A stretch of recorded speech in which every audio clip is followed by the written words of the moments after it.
Buenos días a todos los presentes y a todos los que están conectados a través del streaming que estamos haciendo. Muchas gracias por estar hoy aquí con nosotros. Es un placer para mí darles la bienvenida al CEDEX para celebrar esta jornada en la que vamos a poder disfrutar de unas conferencias que estoy segura de que serán de gran interés. Como la mayoría de ustedes saben, el CEDEX es un organismo autónomo que depende orgánicamente del Ministerio de Transportes, Movilidad y Agenda Urbana y funcionalmente también del Ministerio de Transición Ecológica y Reto Demográfico. Tenemos 8 centros dedicados a los diferentes aspectos de la ingeniería civil y su medio ambiente asociado, como son transportes y movilidad, ferrocarriles, estructuras, materiales de construcción, aguas continentales y marinas, geotecnia, puertos y costas, etc. Y uno de nuestros centros es el Centro de Estudios Históricos de Obras Públicas y Urbanismo, el CEOPU. El CEOPU está dedicado a la valorización de la obra pública, principalmente a través de la realización de investigaciones sobre grandes obras y personajes ilustres dedicados a la ingeniería civil, que luego dan lugar a exposiciones, celebración de jornadas y publicaciones para difundir el valioso legado que nos dejaron.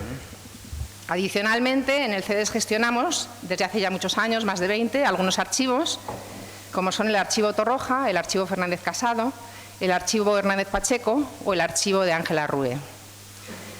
Todos ellos contienen documentos y diferentes objetos relacionados con el trabajo, los importantes trabajos que realizaron estos brillantes profesionales. Y en el CEDEX nos dedicamos a cuidarlos, inventariarlos, catalogarlos, digitalizarlos, todo el contenido de estos archivos, y los valorizamos poniéndolos a disposición de los investigadores para que se difunda el patrimonio cultural que valoramos profundamente. Por ello estamos muy agradecidos por la donación que nos hace la familia Polivka con documentos del insigne ingeniero Jaroslav Polivka, que tuvo relación con nuestro insigne ingeniero también, Eduardo Torroja Miret. Esta donación nos la realiza la familia Polivka a través de su nieto, Ronald Polivka, también destacado ingeniero, que está hoy aquí con nosotros y al que tendremos el placer de escuchar en un rato.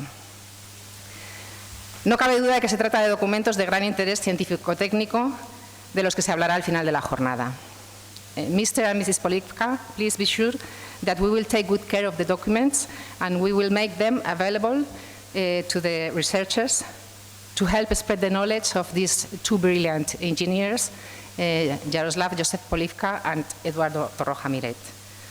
Con motivo de esta donación nos pareció oportuno el celebrar esta jornada en la que se van a revelar aspectos desconocidos de estos brillantes profesionales, y agradecemos también la colaboración en la celebración de esta jornada al Instituto de las Ciencias de la Construcción, Eduardo Torroja, que está aquí representado por su director, Ángel Castillo, a quien cedo la palabra. Gracias, Aurea. Estimado secretario de Estado de Transportes, Movilidad y Agenda Urbana del Ministerio de Transporte, Movilidad y Agenda Urbana, David Lucas, estimada y querida directora del CEDEX, Aurea Perucho, dear Ronald, Ladislav, bienvenidos, gracias y estimadas autoridades y resto de personal que asiste tanto en directo como online. En primer lugar, quería agradecer especialmente a la directora del CEDEX, Aurea, por la invitación a la participación de esta emotiva jornada y sobre todo por el acierto de organizarla y haber cosechado el éxito que pueden ver ustedes por la asistencia y por la repercusión como Aurea nos ha comentado previamente, ¿no? La celebración de esta jornada es para mí, como director del Instituto de Ciencias de la Construcción, Eduardo Torroja, del Consejo Superior de Investigaciones Científicas, un motivo de orgullo, una nueva oportunidad para destacar la trascendencia universal de Eduardo Torroja en el ámbito de la arquitectura y la ingeniería. En este caso, qué mejor manera, a través de su relación con el ilustre ingeniero Jaroslav Polivka, una relación de amistad, colaboración y admiración mutua que se mantuvo a lo largo de sus vidas. El encuentro entre ambos está auspiciado por la propia historia del siglo XX. Ya en un contexto de recuperación tras la Segunda Guerra Mundial, Polivka tiene acceso a la obra de Torroja, quedando vivamente impresionado. Este hecho resulta clave tanto para la divulgación de la misma como para el reconocimiento del propio autor en los Estados Unidos. Es Polivka quien, siendo colaborador de Frank Lloyd Wright, le descubre la obra del ingeniero español y facilita su relación en el Tailising West, que realmente es un santuario para los arquitectos del momento y creo que aún para los de hoy en día. Desde el primer momento, Torroja y Polivka comparten numerosos proyectos e iniciativas.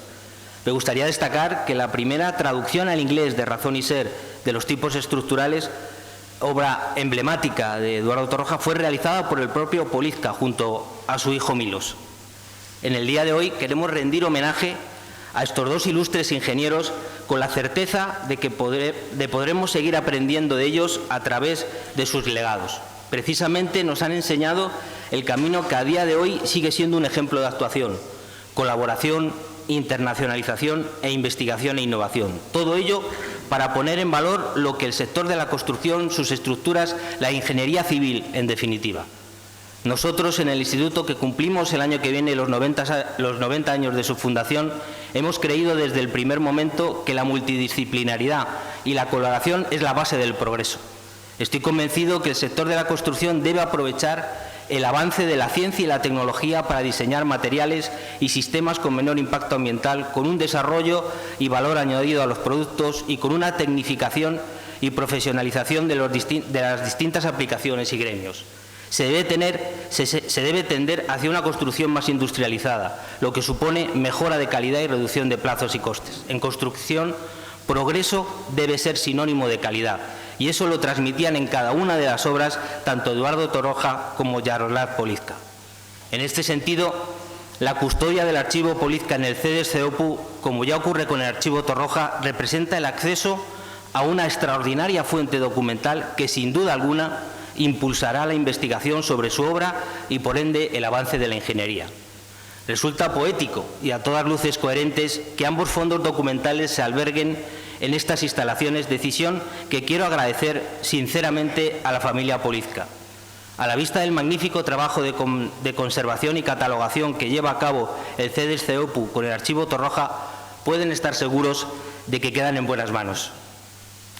Quiero asimismo agradecer el interés a los ponentes y al público asistente, esperando que esta sea la primera de muchas otras iniciativas para destacar las figuras de Eduardo Torroja y Jaroslav Josep Polivka, y que ambos han plasmado en sus obras lo que Eduardo Torroja reflexionaba en una de ellas: antes y por encima de todo cálculo está la idea, moldeadora del material en forma resistente para cumplir su misión, que diríamos su prestación. Muchas gracias.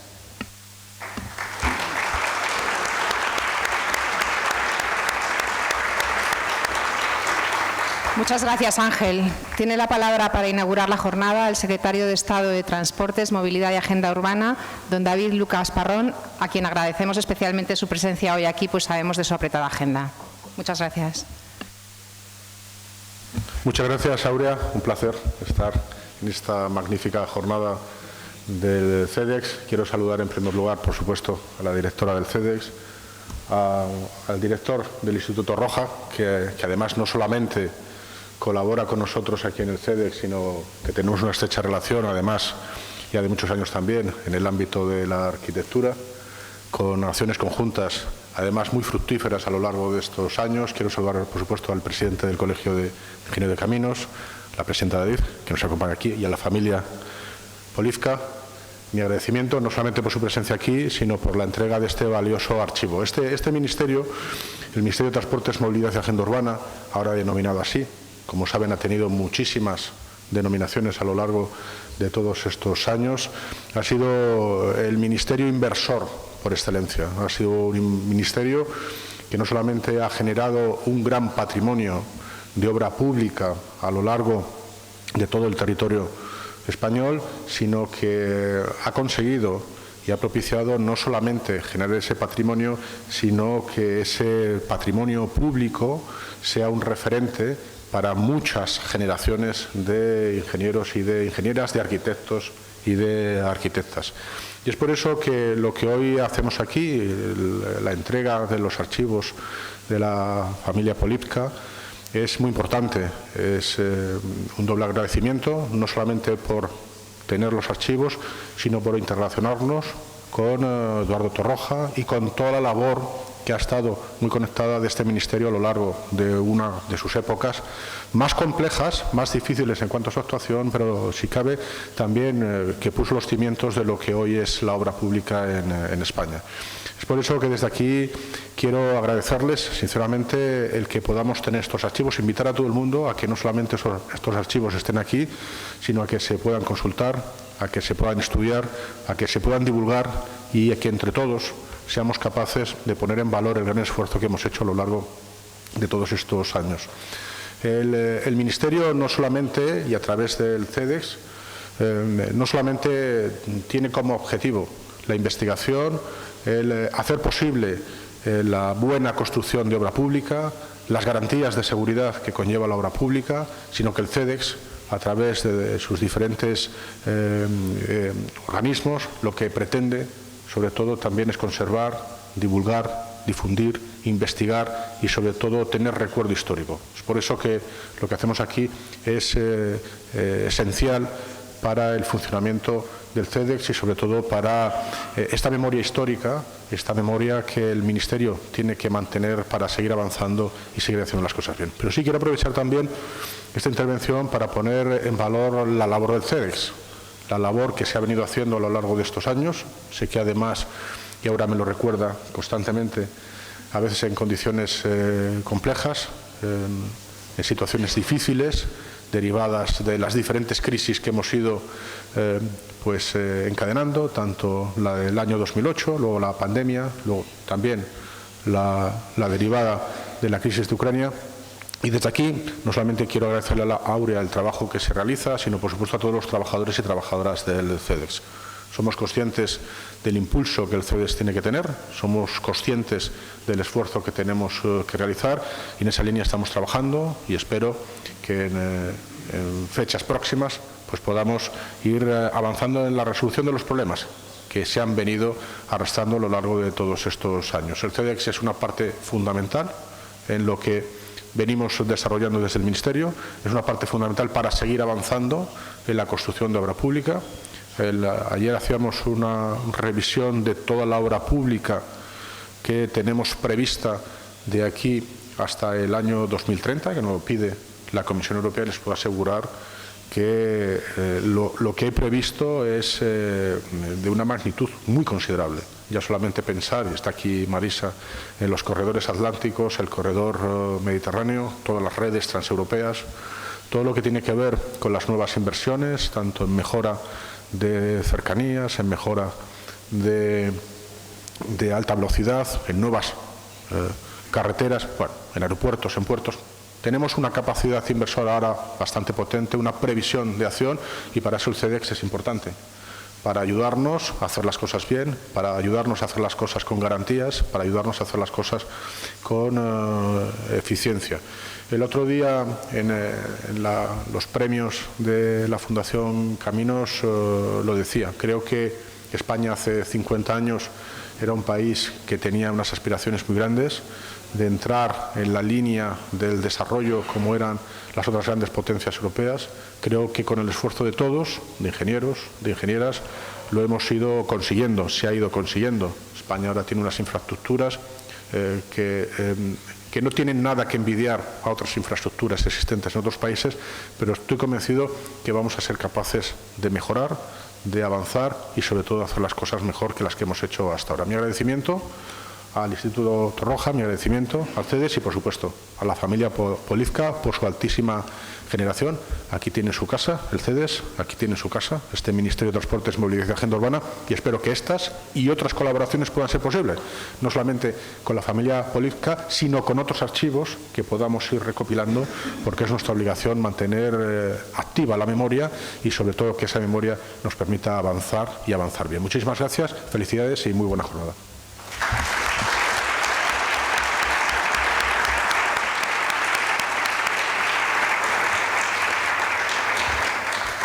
Muchas gracias por tus palabras, secretario. Queda inaugurada la jornada y a continuación tomará la palabra Miguel González Portal, jefe de Gabinete de Relaciones Externas del CEDEX, quien va a coordinar toda la jornada. Miguel, adelante. Buenos días a todos, personas que están aquí presencialmente y los que nos están siguiendo en streaming ahora mismo. Después de la inauguración formal, vamos a dar continuación a la parte de contenidos específicos de esta jornada. Como saben ustedes, la jornada se ha estructurado en dos grandes bloques diferenciados. Un primer bloque con 3 lecturas magistrales por parte de Jaroslav, por parte de Rom y por parte de Ramón, donde nos van a introducir alrededor de las personas de Polivka, de Torroja, de su entorno personal, histórico, las relaciones y el entramado internacional que fueron capaces de consolidar en beneficio de la ingeniería. A continuación, en la segunda parte de esta jornada, vamos a formalizar el acuerdo de donación de la familia Polivka al CEDEX a través de CEOPU. Entre medias tendremos la oportunidad de formular las preguntas que ustedes consideren oportunas. Les pido que sean respetuosos con las 3 primeras jornadas, las 3 primeras ponencias, y después de ellas tendremos un periodo de 15-20 minutos para las preguntas. La primera ponencia de estas 3 correrá a cargo de Ramón Graus, profesor de la Universidad Politécnica de Cataluña. Ramón nos presentará la ponencia Algunas piezas de un rompecabezas, la proyección internacional de Torroja.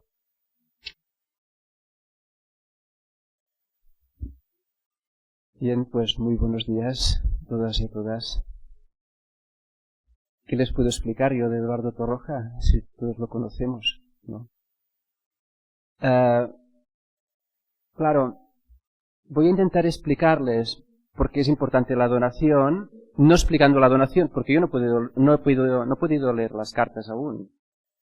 Pero la donación es importante por 2 razones, porque explica cómo Eduardo Torroja teje relaciones internacionales y teje redes de contactos.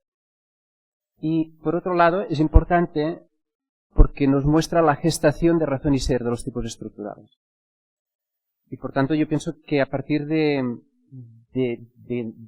comprender el legado que Polivka, vamos a tener una visión más certera de cómo se gestó, qué es lo que quería en aquel momento Eduardo Torroja. Entonces, lo que me van a permitir es que haga una presentación de un posible marco de investigación, de un posible marco en el cual este legado tiene sentido siempre que nuevos investigadores entren a trabajar en él.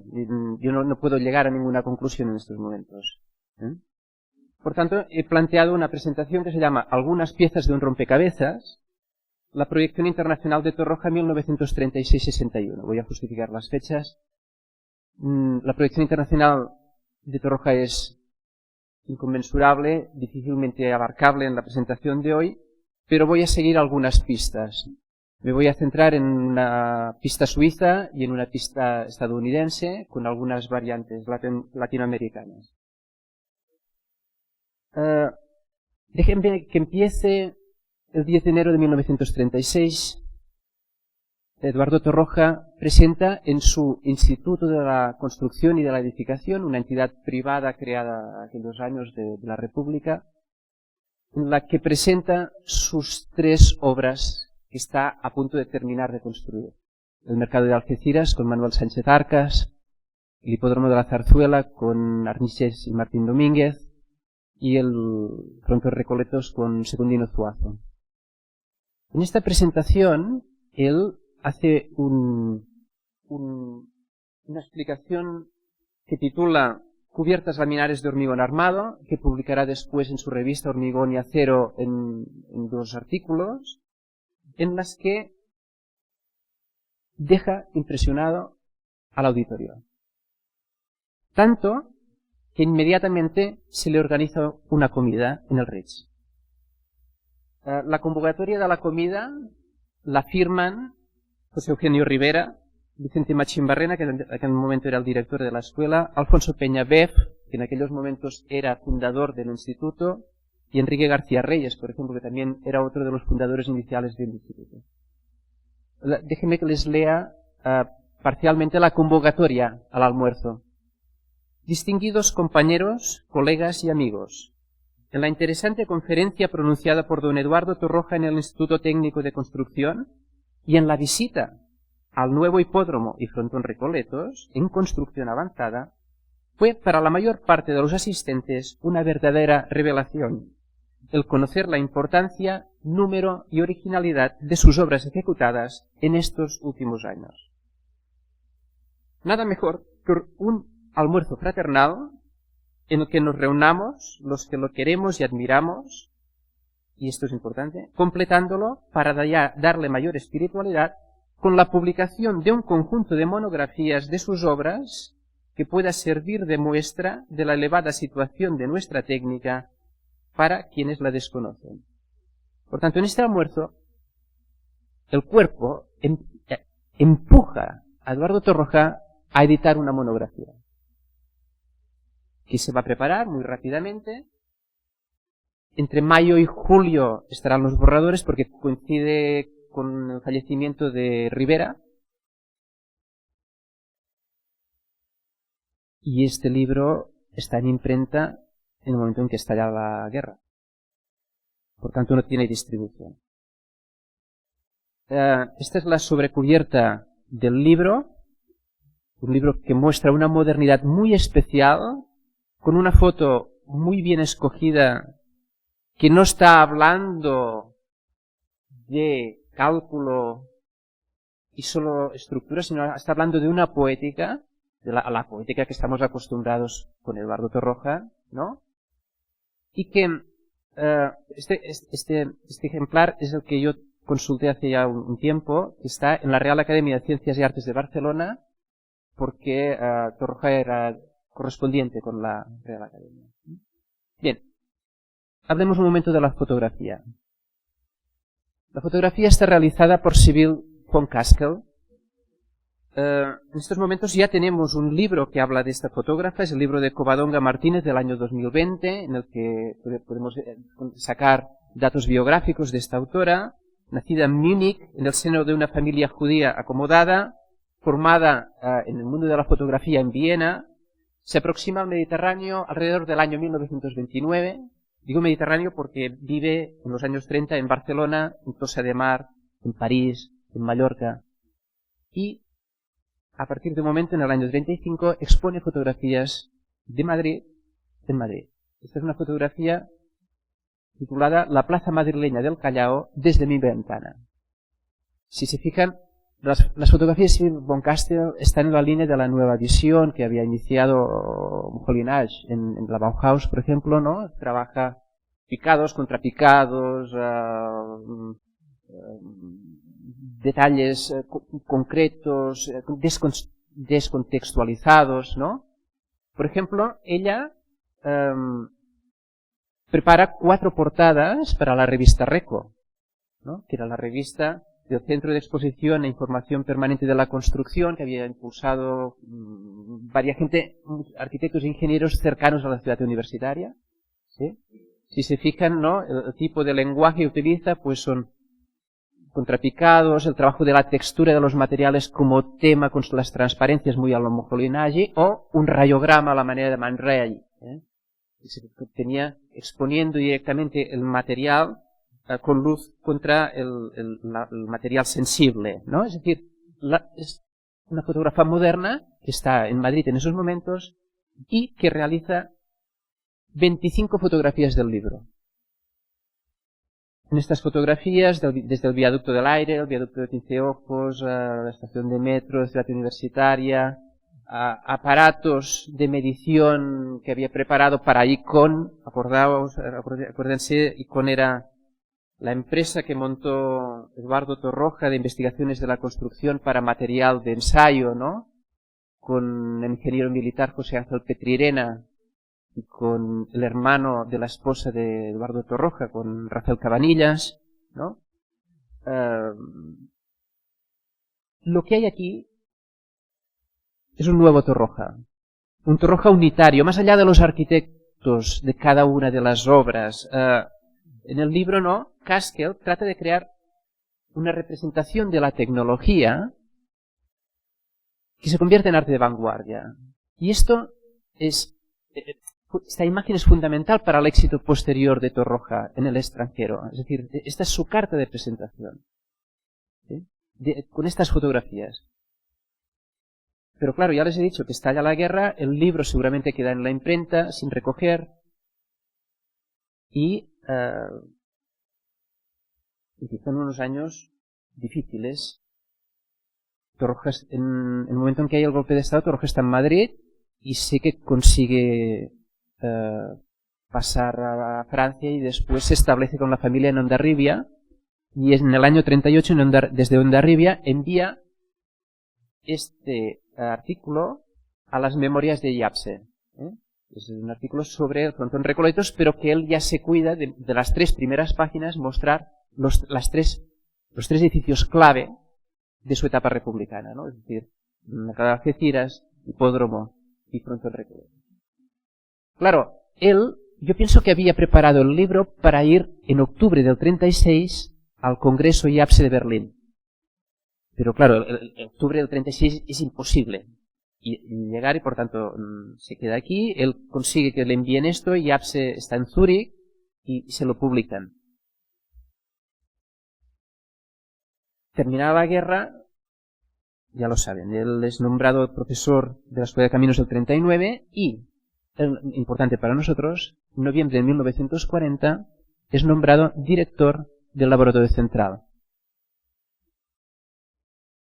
Y lo primero que hace es hacer un informe para conseguir fondos para poder construir un nuevo laboratorio. Que es este, entre el 41, 44 ya creo que ya está medio en funcionamiento y el 47 está terminado, ¿no? En el cual,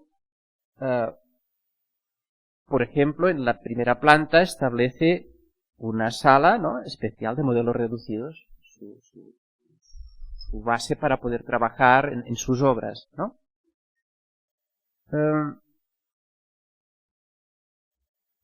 A mí me interesa que alguien estudie con calma lo que pasa del 36 hasta el 45. Son años muy delicados de estudiar, pero son años que se deben estudiar porque son 7 años, largos años en los cuales uno no se queda parado, ¿no? Y por tanto podemos encontrar como él, que recupera el Instituto Técnico de la Construcción y la Edificación y empezará las negociaciones con el CSIC para lentamente ir pasando al patronato Juan de la Cierva, ¿no? Teniendo en cuenta que uno de los fundadores del instituto es Alfonso Peñabef, que es el ministro de Obras Públicas, ¿no? Pues va trabajando en paralelo en el laboratorio y en el instituto, y hay vasos comunicantes. Por ejemplo, en el instituto, antes de Informes de la Construcción, se publicó los anales del Instituto Técnico de la Construcción y Edificación. Y aquí vemos,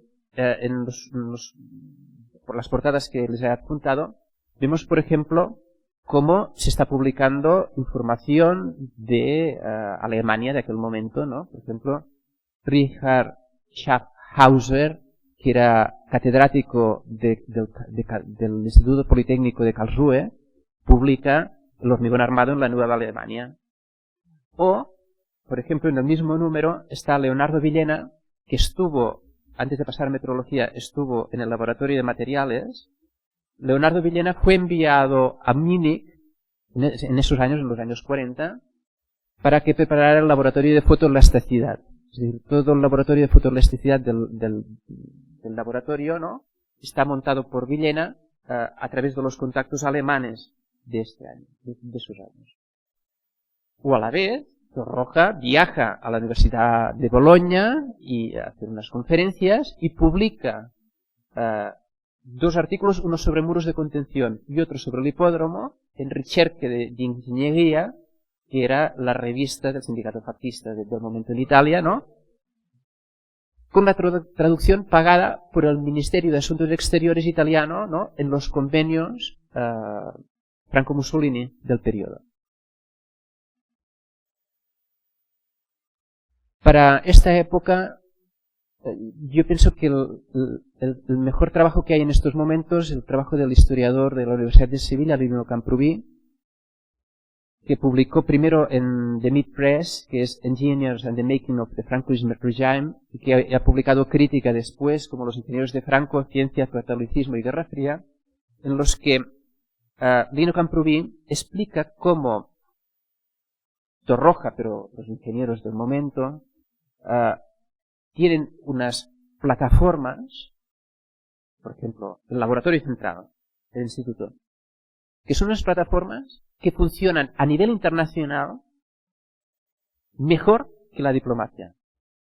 Porque en el momento en que España tiene el bloqueo exterior, la ONU le ha cerrado las puertas, el único que viaja y hace relaciones internacionales, digo el único exagerando, pero uno de ellos es Torroja. Voy a mostrarles algunos ejemplos. Esencial para la proyección exterior de Torroja es junio de 1947. Es invitado por Robert Lermit, que en aquellos momentos era el jefe del laboratorio de materiales de París, a una reunión fundacional del RILEM. Están todos, está Argentina, Bélgica, Brasil, Checoslovaquia, Dinamarca, España, Países Bajos, Italia, Polonia, Portugal, Reino Unido, Suecia, Suiza y Estados Unidos. Lo que quiere Lermit es crear una red en una Europa destruida que empiece a normalizar ensayos para reconstruir Europa. Y decide invitar a Torroja, ya lo conocía de algunos textos, pero que Torroja llegue a París tampoco es tan fácil, porque les debo recordar que estamos en cierre fronterizo. Es decir, a partir del 1 de marzo de 1946, por unas razones concretas, porque el régimen de Franco ha detenido a Cristino García, que es un maqui, pero que es héroe de la resistencia francesa, que paró una columna alemana que estaba entrando en París en el momento que se estaba liberando París. Claro, en el momento en que se ejecuta a Cristino García, Francia entra en conmoción y saltándose los aliados, es decir, sin consultar ni Estados Unidos ni Inglaterra, cierra fronteras. Del 1 de marzo del 46 al 10 de febrero del 48. Yo no sé cómo Eduardo Torroja, Patricio Palomar, como representante de las empresas del cemento, y Félix González, el delegado del gobierno para las industrias del cemento, consiguen viajar a París con algún visado o viajando a un tercer país, ¿no?, para hacer esta reunión. Yo estoy convencido que en esta reunión Torroja va bajo el brazo con el libro. Lo empieza a repartir, ¿no? Y empiezan los contactos. Por ejemplo, muy rápidamente, si esto es el 47, el 48, Miret P. White es invitado a Madrid y realiza una conferencia en el Instituto Técnico. Miret P. White, que había estado en la reunión del RILEM como ingeniero del ejército norteamericano de ocupación europea, en aquellos momentos ya era el jefe del departamento de ingeniería civil de la University of Massachusetts Amherst. Y por tanto, ya rápidamente empiezan los contactos. Nos empiezan a visitar en Madrid continuamente gente que él conoce, lo empiezan a invitar fuera, ¿no? Y también, no sé, por ejemplo, si ahora, pocos años después, cuando retomamos el famoso número de informes de la construcción sobre laboratorios de ensayo, están todos. Y el primero, Estados Unidos, porque políticamente interesa aumentar las relaciones con Estados Unidos. Fijaos que este texto es del 51, los pactos de Madrid son del 53, ¿no? Hay unos niveles desde la ingeniería de una diplomacia cultural que se debe estudiar a fondo. En marzo del 48 es invitado a otra reunión importante. Es la reunión preparatoria del tercer congreso del IAPSE, que se había quedado parado durante la guerra, no se habían realizado. IAPSE, ya lo había comentado, se organizaba desde el Politécnico de Zúrich, y allí es invitado por Pierre Lardy. Pierre Lardy lo invita a la reunión preparatoria y le invita a hacer conferencias en el Politécnico de Zúrich, el Politécnico de Lausanne y la Sociedad Suiza de Ingenieros y Arquitectos. Les he marcado en amarillo cómo se presenta Torroja. Torroja se presenta como profesor de la Escuela de Ingenieros de Caminos director del Laboratorio Central de Ensayo de Materiales de Construcción y miembro de la Real Academia de Ciencias. Es decir, su plataforma exterior de los 10 primeros años es el Laboratorio Central, porque es allí donde está publicando monografías y tiene el equipo haciendo ensayos. Rápidamente, en el mismo 48, en septiembre, se realiza el Congreso IAPSE en Lieja. Allí, Torroja presenta dos conferencias. La que nos interesa a nosotros es la que explica las membranas en España, en las que vuelve a explicar el frontón Recoletos, el hipódromo de la Zarzuela y el mercado de Algeciras. Y déjenme que les lee las anotaciones que lee Pierre Lardy en el informe final del Congreso. Lardy se convierte en un entusiasta de la obra de Torroja. Es el secretario del Congreso. Dice: el frontón Recoletos muestra hasta qué grado las láminas se adaptan a las necesidades de la construcción. El hipódromo de la Zarzuela representa por su estructura en voladizo de carácter aéreo una de las obras más extraordinarias entre las láminas. O habla de la elegancia de líneas del mercado de Algeciras en las que los bordes pretensados mejoran el estado tensional. Es decir, tenemos una de las personalidades más importantes de la ingeniería en esos momentos, que es Pierre Lardy, que apuesta claramente por Torroja, y lo siguiente que hace es él visitar Madrid y el siguiente año enviar a Hans Aury, que es el encargado del nuevo laboratorio de Zúrich, para que venga a ver el laboratorio central, para montarlo igual en Zúrich. Este tipo de relaciones, ¿no?, son las que va estableciendo lentamente, con cautela, pero con mucho tacto, ¿no?, Eduardo Torroja. Por tanto, en el 48 ya Torroja es reconocido en Europa por toda la ingeniería, simplificando. Es un ejemplo, ¿no? Georg Bastlund, que es el jefe del laboratorio de materiales de Estocolmo, en el año 50 publica en Suecia la primera recensión del libro del 36. Claro, este libro ha estado aparcado y ahora empieza a viajar y está impactado con las fotos de Sigurd von Kastel, ¿no? Esta es de castellanos, pero las otras son de Sigurd von Kastel, con la famosa de la portada, ¿no? ¿Sí? Pues le hacen la primera recensión, explicando, bueno, un poco quién es Torroja, etcétera, ¿no? Por tanto, a partir de este momento, en Europa los ingenieros están conquistados ya y empieza esa línea tan ascendente que todos conocen, ¿no? En el 52 funda la Federación Internacional de Pretensado, en el 53 el Comité Europeo del Hormigón, también en el 53 la Asociación Internacional de Láminas y de Estructuras Espaciales, y teje un tejido de relaciones, de congresos que se van realizando, que solo está manchada por su dimisión en IAPSE en el año 1959, cuando disiente de Fritz Stussy sobre la manera de realizar los congresos. Y él se aparta para centrarse en este tipo de las otras organizaciones que había creado. Y ahora sí, déjenme que ahora siga la pista norteamericana, que es la que nos interesaba hoy, pero quería que entendieran un poco el marco en el que se está moviendo Torroja en Europa, ¿no?, en el ámbito de la ingeniería. El contacto con Estados Unidos, que aún no tengo muy claro cómo se terminó realizando, que espero que Ladislav, que se ha leído todas las cartas, nos pueda ayudar, nos lleva a que Jaroslav Polivka entre en contacto con Torroja. Pero a la vez, Jaroslav Polivka es el ingeniero de la última época de Wright. Y sí que es justo, yo pienso, mostrar aquí algunas investigaciones que se han realizado en nuestro país que ya avanzaban este tema. El primer trabajo es la tesis doctoral de Diego Martín Saiz, que es un arquitecto especializado en estructuras. Su tesis se leyó en la Universidad Politécnica de Cataluña, y hace unos años, 2011, dirigida por Robert Brufau.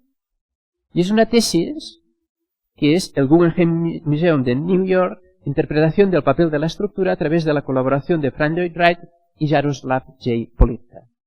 Y claro, Martin Said, lo que le pasa es que buscando el material para encontrar cómo se calculó, por ejemplo, la famosa rampa del Guggenheim, el uso de la fotoelasticidad en esos momentos, ¿no?, se encuentra con unos papeles de Polivka que están en la Universidad de Buffalo, lo que se llama J.J. Polivka Papers de la Universidad de Buffalo, en las que está todo el material de relación entre Polivka y Wright.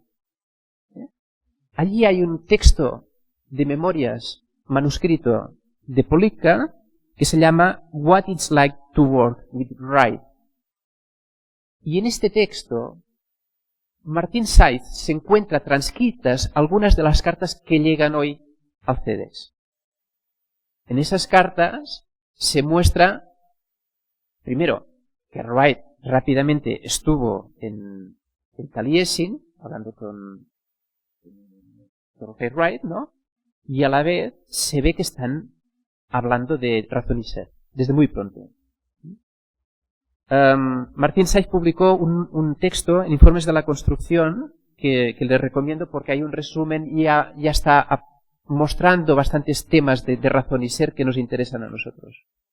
Por otro lado, Víctor Larripa y Teresa Larumbe publicaron en un congreso de Pamplona Torroja y Wright, una mirada común. Y ellos aportaron una grabación muy interesante de un talk que hacía Wright en Taliesin, en Wisconsin, que es un talk en que está hablando Wright y Torroja sobre cómo entienden la arquitectura y la ingeniería ellos. Esto se realizó en el segundo viaje de Torroja a Estados Unidos. Y yo se lo recomiendo, está transcrito y publicado en online. Aquí se publica en España por primera vez la famosa foto entre Wright y Torroja caminando por las calles de Phoenix, Arizona, que había fotografiado Polivka. Y por otro lado, a mí me ayudó mucho para entender esta relación un texto ya de hace bastantes años de Ladislav Jackson, cuando se llamaba de soltero Ladislav Zygmunt Lender, que es Jaroslav J. Polivka en un libro que se llama Ticket to the New World, que habla de algunas personalidades checas que viajaron a Estados Unidos y establecieron en Estados Unidos. Y uno de ellos era Polivka. Y claro, él ha sido en estos momentos el especialista de todas estas relaciones y por eso está hoy aquí. Vamos a este momento tan emocionante, ¿no?, en el que nos podemos imaginar Wright y Polivka sentados en Taliesin West, al lado del fuego, y un día Polivka le dice, mire, le traigo el libro de 1936 de Eduardo Torroja. Mire las fotos a ver qué le parece.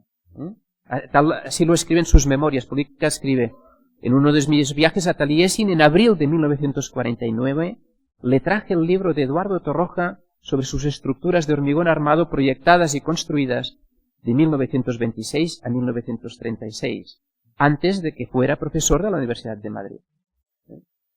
Este libro es el que aún mantiene la familia, ¿no?, Polivka dedicado por Torroja.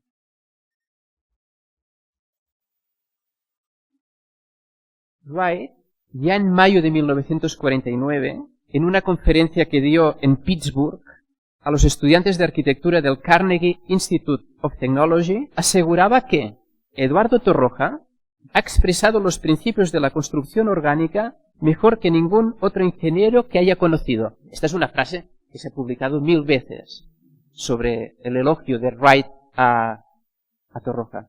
Pero yo quiero que entiendan en el momento en que se dice. Es decir, la reunión en la que Wright ha visto las fotos de Sibyl von Kastel es abril, y en mayo, es decir, la primera presentación que tiene con estudiantes, Wright lo que dice, el mejor ingeniero que yo he conocido que exprese Cuando dice los principios de la construcción orgánica, quiere decir mis principios. Es aquí, ¿no? La relación se estrecha. Torroja está en Phoenix. Estas son las fotos originales que se encuentran en los Polivka Papers de Buffalo. En la reunión de Taliesin, Polivka nos explica que no está solo, sino que Torroja ha viajado con Jaime Nadal y con Lucini, pero que Polivka y Wright han invitado a Elizabeth Kendall Thompson, que era West Coast editor de Architectural Record, y Douglas Haskell, que era editor de Architectural Forum. Es decir, la reunión está muy preparada. Que tengas los dos editores de las dos revistas más importantes de arquitectura norteamericana quiere decir que hay una atención por la obra de Wright en esos momentos, por la obra de Torroja en esos momentos, y que interesa. Y yo no sé muy bien cómo, pero entre finales del 49 y principios del 50, este señor, G.A. Kidder Smith, viaja a Madrid. Kidder Smith es uno de los grandes fotógrafos de la arquitectura moderna, había sido el fotógrafo de la exposición Brazil Builds del MoMA durante los años de la guerra, y viene con una beca de la President's Fellowship from Brown University y viaja a Madrid y escribe un informe que publica en Architectural Forum que empieza: solo con una brillante excepción que comentaré más tarde, el visitante interesado por la arquitectura en la península ibérica, porque también viaja a Portugal, no encontrará demasiadas obras modernas de interés. La única excepción es el hipódromo. Un hipódromo que él fotografía y publica en este artículo de Architectural Forum de mayo del 50, que son con esta idea de cubiertas que vuelan, ¿no? Con 3 fotos, pero con una foto muy especial.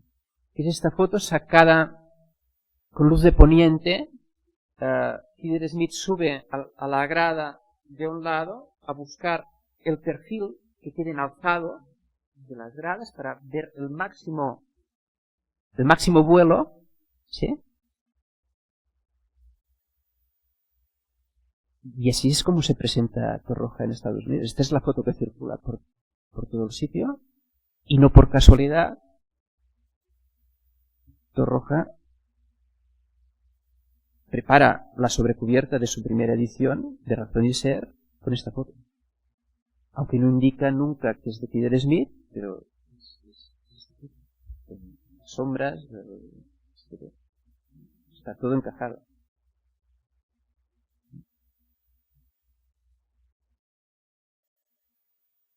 Para entender un poco, de una manera, con un marco más amplio, lo que está pasando y cómo esta reunión de los años 50 activa, quizás no activa la idea de, ¿no debería yo realizar un libro sobre la filosofía de las estructuras? ¿No? Un libro de Razón y Ser, que está empezando su gestación en el 50. En ese mismo momento, ¿no? Me interesa ver cosas en paralelo. En el año 52, Torroja está en Buenos Aires. ¿Por qué está en Buenos Aires? Porque lo ha invitado Giulio Pizzetti. Giulio Pizzetti es un ingeniero italiano que ha sido llamado por la Facultad de Arquitectura y Urbanismo de Buenos Aires para dar contenido estructural y de diseño estructural a la escuela. Y déjeme que complique un poco más la explicación. El año 50 y el 51, es decir, los 2 años anteriores a que Torroja viniera a Buenos Aires, quien había ido a Buenos Aires era Pierluigi Nervi, que era una estrella del sistema ya en esos momentos. Nervi, ¿por qué va porque conoce a Pizzetti, porque ayuda a la escuela a formar nuevos ingenieros y a nuevos arquitectos, Pero Nervi tiene una empresa constructora. Y Nervi está buscando trabajo. Y Nervi le van a publicar en el 51 el primer libro en castellano de Nervi, que es el lenguaje arquitectónico. Pero en el mismo libro lo que se publica es el nuevo aeropuerto de Buenos Aires que quería construir Nervi. Es decir, Nervi cuando viaja a estos sitios está buscando trabajo para su empresa. Pero cuando Torroja viaja a Buenos Aires, viaja como diplomata, como diplomático casi. Es decir, viaja con el Instituto de Cultura Hispánica, que es el instituto que en aquellos momentos estaba dirigiendo Alfredo Sánchez Bella, ¿no?, diplomático de los circos católicos del régimen, que intentaba abrir espacio cuando tenían la ONU cerrada, ¿no?, abrir espacio en los países latinoamericanos. ¿Sí? Por tanto, Torroja va con el Instituto de Cultura Hispánica en un viaje de conferencias que pasa por el mismo año Colombia, Perú, Chile y Argentina. Y en Argentina hace un curso monográfico de 8 lecciones que titula El tipo estructural y las razones que le definen en hormigón armado. Claro, esto ya es razones. Y si les pongo el título de las conferencias, las he cambiado de color porque se corresponden más o menos con los capítulos de Razón y Ser, ¿no? El planteo del proyecto, el material que en Razón y Ser se desglosa más, los elementos, y esos últimos capítulos que todos hemos leído, ¿no?, sobre el punto de ejecución, lo estético, el funcionalismo, la génesis del proyecto, etcétera, ¿no? No están todos, pero están. Por tanto, en el 52, Torroja está ensayando ya lo que será su libro en ciclos de conferencias, por ejemplo. ¿Sí? También, lo sabemos, a partir del 53, monta una nueva asignatura en el curso de Caminos, que es el cuarto curso, Tipología Estructural, que también es la base.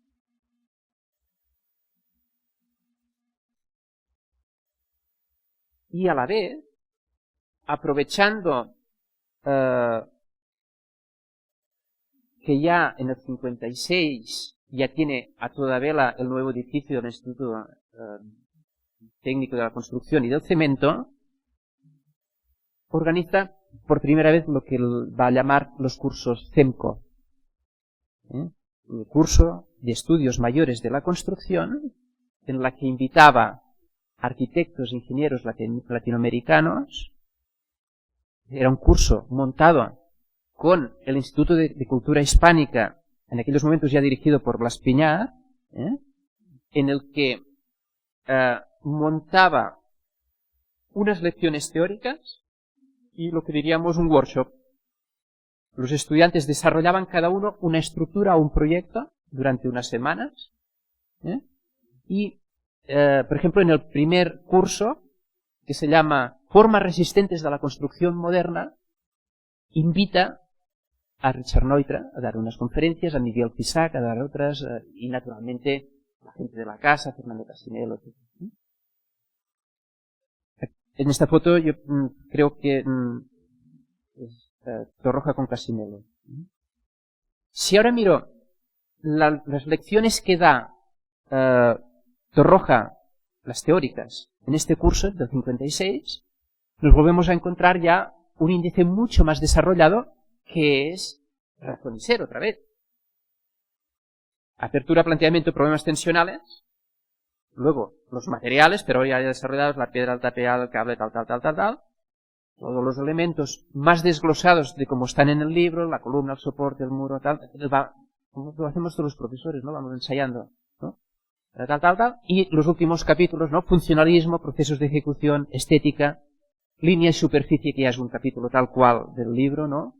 Génesis del proyecto, la comprobación. Por tanto, claro, yo lo que les propongo, ¿no?, es que necesitamos investigadores, ¿no?, que a partir de la nueva donación y de este marco que les estoy planteando, ¿no?, vuelvan a revisitar el libro, entendiendo que el libro tiene una gestación desde el año 50 hasta el 57, y que esta gestación está en las cartas con Jaroslav Polivka, en las correcciones de la versión inglesa, que es una versión que nace a la vez de la española. No creo que debamos decir la traducción. Nacen las dos a la vez, y bueno, llevan a un tema de relaciones interesantes. Me faltan algunos temas que quiero también ajustar. Me he referido a Nervi como un Star System. En aquellos momentos lo es. Para entender a Nervi hay 3 libros que en parte tienen parte del espíritu de Razón y Ser, y que yo pienso que para entender Razón y Ser uno debe leer primero a Nervi también. El primero es un libro del 45, circunstancial, del final de la guerra, que se llama Ciencia o Arte del Construire, ¿no? Características y posibilidades del cemento armado. Aquí él explica las posibilidades del ferrocemento, su trabajo con los prefabricados que está realizando en aquellos momentos Nervi. Pero hay también una discusión sobre el papel de la intuición en el diseño. Luego está un libro importante que es Construire correctamente, del 55, y luego, en el año 61, Nervi es invitado a la Charles Eliot Norton Lectures de Harvard, que son unas lecciones de Departamento de Humanidades, en las que Nervi da una serie de lecciones y después le publican este libro directamente en inglés, que es Aesthetics and Technology in Building. Fijémonos ahora por qué yo defiendo que Torroja tiene como referencia a Nervi también. Quien publica la edición inglesa de Construire correctamente es Mario Salvadori. Mario Salvadori es un ingeniero italiano que su esposa era judía y en el momento en que hubo las leyes raciales en Italia, la familia salió corriendo. Por tanto, ya llegan a Estados Unidos antes del inicio de la Segunda Guerra Mundial. Mario Salvadori era amigo de Fermi, por tanto, estuvo en el Manhattan Project y se establece en Columbia University como profesor de ingeniería, pero para arquitectura sobre todo. Y Mario Salvadori ya lo conocéis, al menos por los libros más famosos, Why Buildings Stand Up o Why Buildings Fall Down, ¿no? Era un gran educador, ¿no? Ya lo vemos aquí mostrando sus dotes con maquetas de espuma para mostrar cómo funciona una viga, etc., ¿no? Pues Mario Salvadori era el consejero de Dodge, que era una editorial, la editorial de Architectural Record, que publicaba una serie de libros, de monografías en inglés. Y había publicado un libro de Gio Ponti. En el 56, un año después de Construir correctamente, publica la traducción de Nervi con el título Structures, una traducción ella hecha por Mario Salvadori y Giuseppina Salvadori, que es su esposa, con un prólogo de Salvadori. No por casualidad, porque Torroja siempre juega muchas cartas a la vez. En el mismo momento en que está con Jaroslav Polivka preparando el libro Philosophy of Structures, está negociando con Dodge y con Mario Salvadori. Me faltan las cartas, no sé, a ver si las encontramos algún día. Y publica The Structures of Eduardo Torroja, que es de la colección Dodge. ¿Cómo, si tenía un libro Nervi, cómo no debía tener un libro de esta colección roja? ¿No? Con un prólogo también de Mario Salvadori.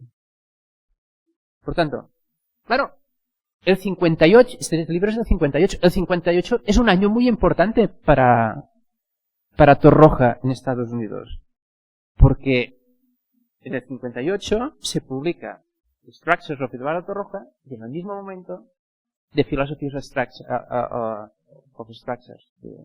la traducción de Razón y Ser. Es decir, va en paralelo. Esas son las cosas que pienso que son interesantes, ¿no?, para establecer una posible investigación con los fondos, ¿no? Tener un marco amplio de las cosas que están pasando. No las he explicado todas, naturalmente. En Europa también están pasando cosas, pero, digamos, Torroja tiene en esos momentos un éxito muy fulgurante con estos dos libros en Estados Unidos. Claro, el otro libro de 1958 es Philosophy of Structures, que es traducido, esto nos lo explicará mejor tanto Ron como Ladislav, traducido por Jaroslav Polivka, con la ayuda de su hijo Milos Polivka, con la ayuda de estudiantes de sus escuelas latinoamericanos que pueden hacer la discusión de cada uno del léxico técnico para llegar a una buena traducción, ¿no? Y fíjense como el editor norteamericano, que es la Universidad de California, tiene la tentación de poner en la sobrecubierta la foto de Sibyl von Kaskel del libro del 36. Porque este ha sido el impacto, el impacto inicial ha sido esta fotografía. Una fotografía que está de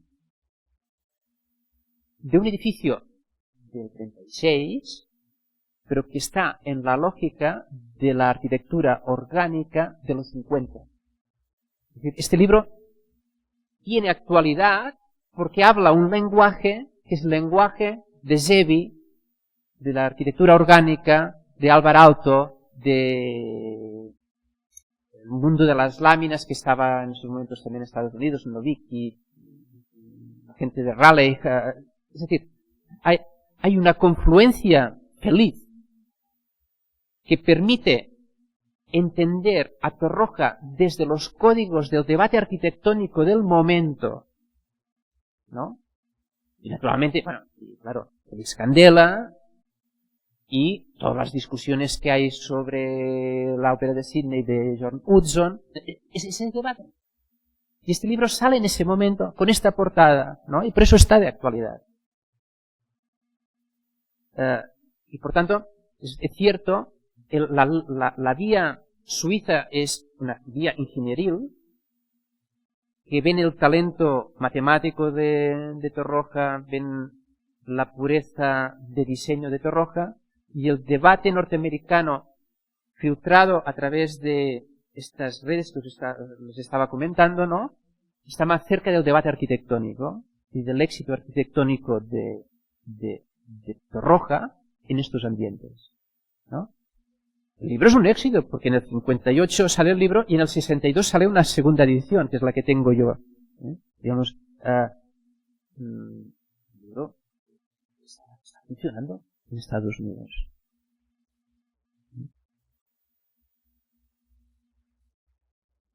Por tanto, en perspectiva, ya voy a finalizar para no largarnos porque, digamos, esta es una sesión un poco larga.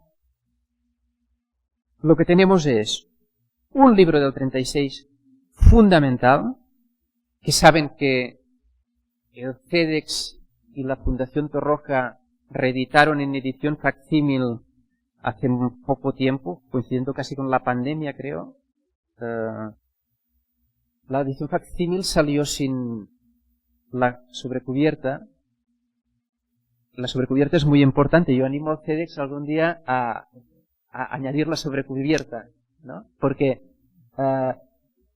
digamos, ahora no son tan importantes las cubiertas de los libros, pero en aquella época la cubierta era la cubierta.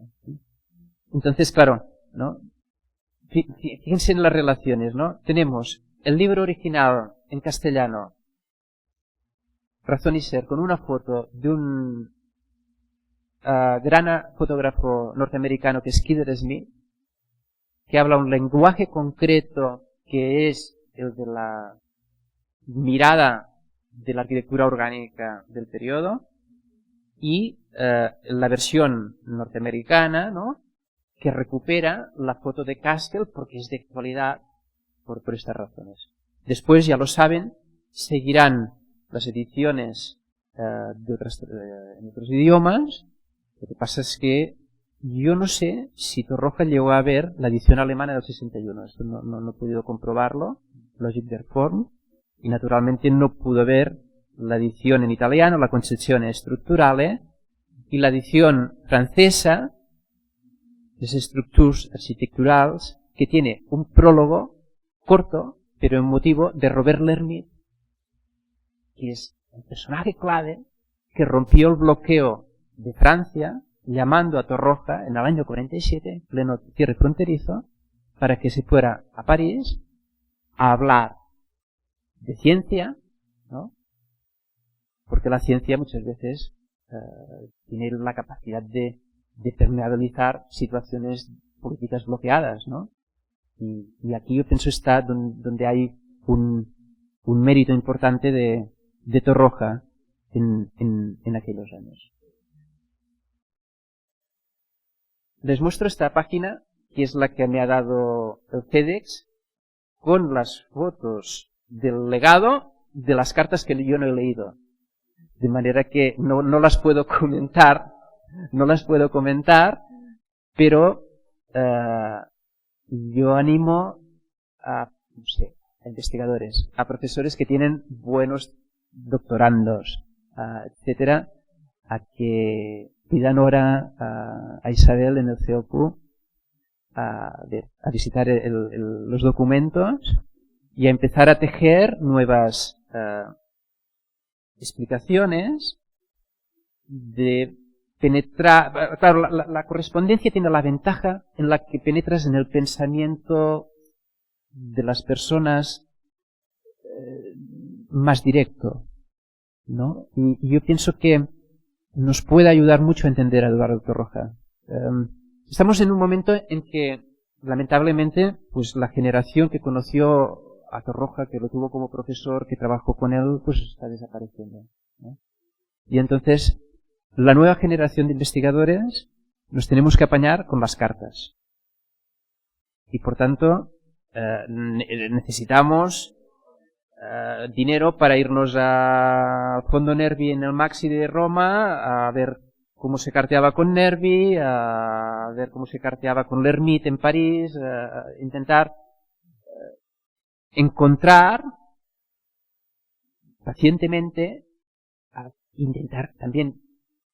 Y pienso que aquí en las instituciones que están alrededor de Torroja, que son varias, ¿no?, consigan el ambiente necesario de investigación, ¿no?, para conocer mejor a un personaje que está de actualidad, porque, digamos, en un momento en que la ingeniería española está en todo el mundo, no reconocer que Torroja ya hacía esto muy bien en los 50 y aprender de lo que sea es una carta de presentación que no se tiene que hacer.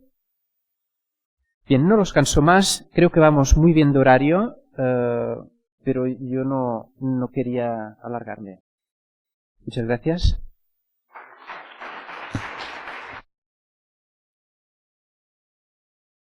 Vamos a dar continuidad a la jornada.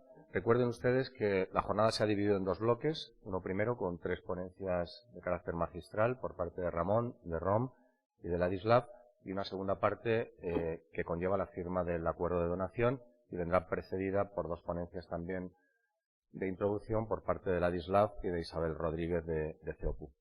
Pues bien, la segunda ponencia de esta primera parte correrá a cargo de Rom Polivka, ingeniero también civil y nieto de Polivka. El título específico de la jornada es Jaroslav Joseph Polivka, ingeniero y arquitecto, Europa y su llegada a América. Rom, cuando quieras, gracias. Buenos días. Good morning. Thank you, Miguel, for your kind introduction. My name is Ron Polivka. I'm a 3rd-generation structural engineer.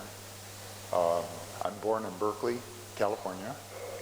And I received all of my engineering degrees, my bachelor's, my master's, my PhD from the University of California at Berkeley in the field of structural engineering and structural mechanics. And I noticed there's a lot of civil engineers here today, and and architects, and I'm glad to see all of you here with so much interest to attend this conference today. I retired 5 years ago after I worked 42 years in San Francisco in the field of consulting structural engineering for 5 different companies.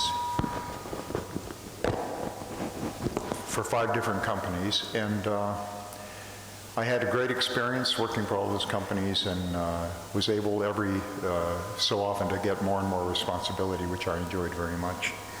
I'm retired now, as I say, for 5 years. Excuse me. I think it's getting feedback. Should I use this one? Yeah, okay. I want to use one. Okay, no problem. Can you say It's no problem. We're getting feedback. So I'm retired for 5 years. My wife, Victoria, who's taking my picture right now, we live in Walnut Creek, California. It's about 20 miles east of San Francisco, out over the hills. And I'd really like to thank CEDEX today for organizing this event, particularly Aria and Miguel and Isabel. I know they worked very hard to put this together, so I thank them. Also, I'd like to thank all of you for your interest in coming today, and anybody who may be watching at home as well. I'm really pleased, I'm very honored today to be here to talk about my grandfather. He made significant contributions. Where's my pointer? Here it is, to the field of structural engineering and architecture. And if I go to the next slide, if I can. What I'm going to talk about today is introduction to Jaroslav, his background, where he came from, and all of the work, some of the work that he did in Europe before he came to America in 1939, and a little bit more beyond that to about the 1945 or so, and then Ladislav is going to pick up after that. I think my grandfather was brilliant. He was an architect engineer, and he designed very significant projects both in Europe and the United States with some very notable architects. And this is a picture of him taken in 1928, comfortably sitting in the living room of his villa that he designed and built for himself in Bubenec, which is a suburb of Prague, and I'll talk more about that later.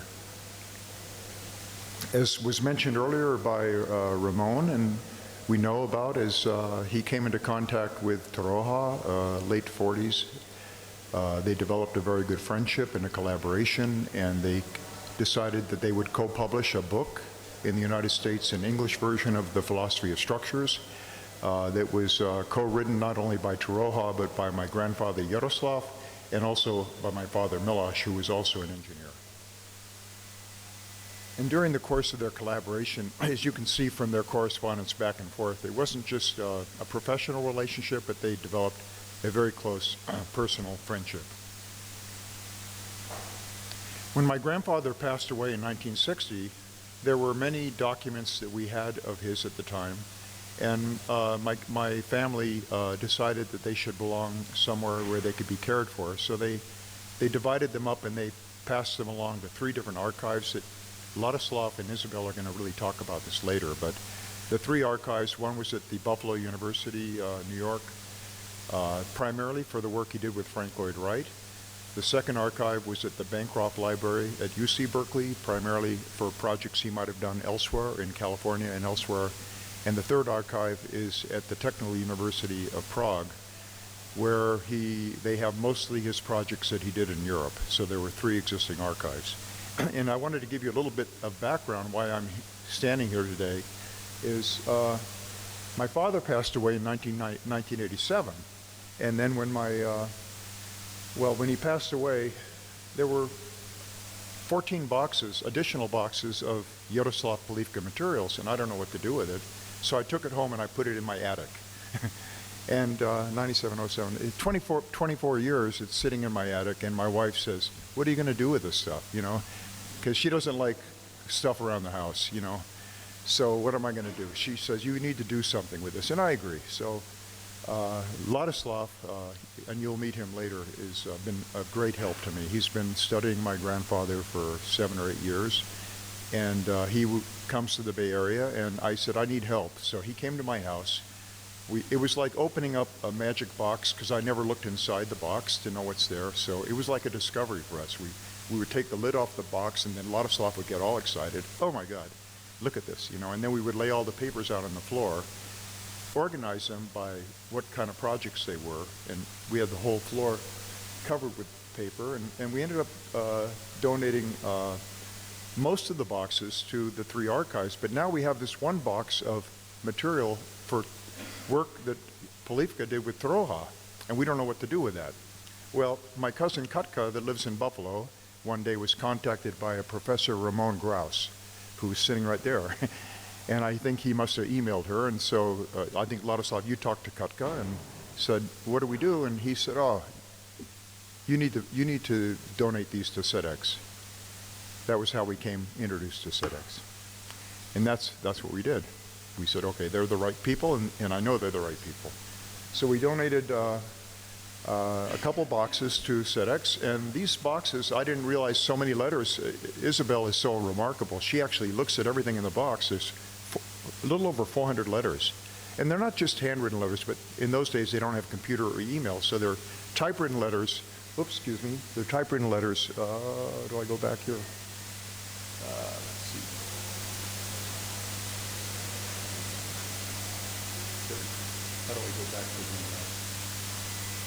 How do I go back to the full screen loading? They're typewritten letters that are sometimes 1 page, sometimes 2 pages. They contain a lot of information. Thank you, Ladislav. And so we donated those and to CEDEX, and they're CEDEX, and they're going to be making this part of a new Polivka Torroja archive. So just to show you the process, we open a box, and my grandfather was very organized, so everything he had was in a black binder, 3-ring binder. No matter what it was 3-hole punch. It was a newspaper clipping. He always stapled it to a used piece of paper, like if you get a piece of advertising in the mail, he would use that paper because it's, you know, he's very environmentally conscious, and he would staple it to that paper and put it in the binder. So everything was organized in binders. Everything had 3-hole punches. It didn't matter how important of a document it was. And he would label them with a white pen, like Rotterdam. I'm going to talk about that project, the research he did on photoelasticity. Emperger is a gentleman he worked with in Vienna, and so forth. So we would open these, look at them, organize them, and so forth. And not only we did that, but here's Ladislav hard at work. And we set up the papers on the floor on a tripod with an iPhone, and it was a production. So he'd put the paper there, and I'd hit the phone. Put the paper there, and I'd hit the phone. 10,000 documents over 3 to 4 days, 8 to 10 hours a day. And at least we had some record of what they were, so we were comfortable. We knew what it was, and then we sent it off to the various archives. So there we are, happily scanning the documents. So now going on to my grandfather, he was born in 1886 in a town at that time called Vinohrady. Vinohrady was an independent village at that time, but now it's a district of Prague. Vino means wine, and from the 15th century, this was the wine-growing region of Bohemia. And naturally, my great-grandfather had a wine shop in a building there. And it was, at that time, it wasn't Czechoslovakia, it was part of the Austro-Hungarian Empire. And unfortunately, his father passed away when Jaroslav was just 5 years old. He had a slightly older sister, a slightly younger brother, and that was devastating for the family. They couldn't operate the wine shop, and they had a very difficult time. They had very little money, and they lost the father at quite an early age. It was very difficult for my great-grandmother. But he managed to survive, and between 1904 and 1909, he enrolled in the German Technical University in Prague. It's a very, very prestigious institution, and he got his master's degree in 1909, so he was there for 5 years.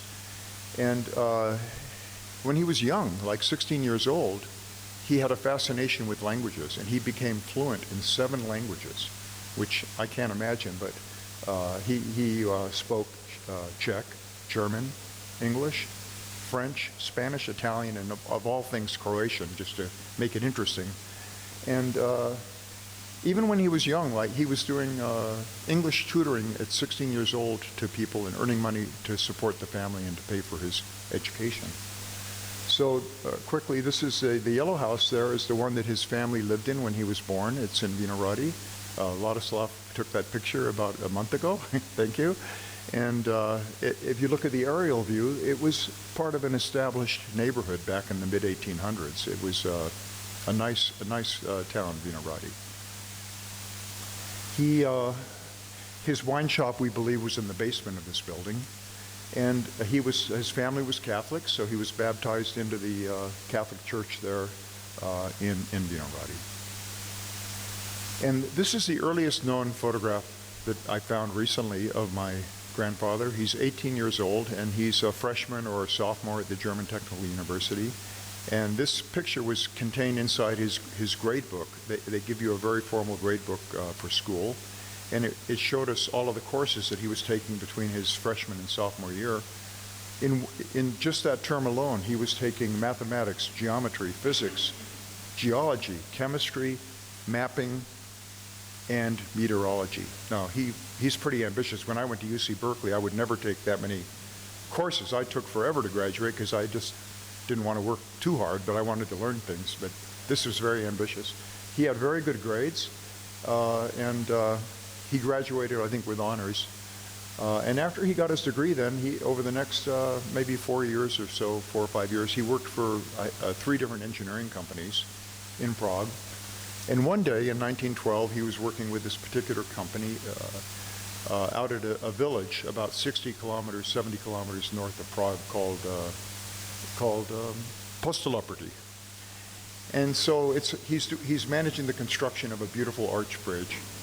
And it's far enough away, he has to live in the village. So what happens when you're in a village for so long? You meet a woman. And he met my future grandmother in that village, and they fell in love.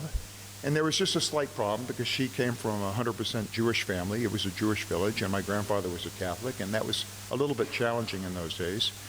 The family was not thrilled about it, her family, but they managed to make it work, and with help from her uncle, Maria's uncle, they were able to get married in the nearby town of Žatec. So this is a picture of him about the time that he met my grandmother, 1912.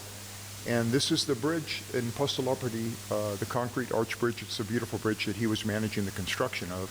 And I had the pleasure of visiting this village, and it was quite an experience for me.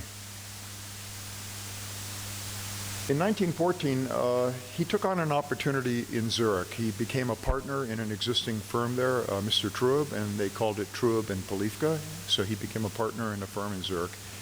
He and his wife, Maria, moved to Zurich. At that time, they didn't have children.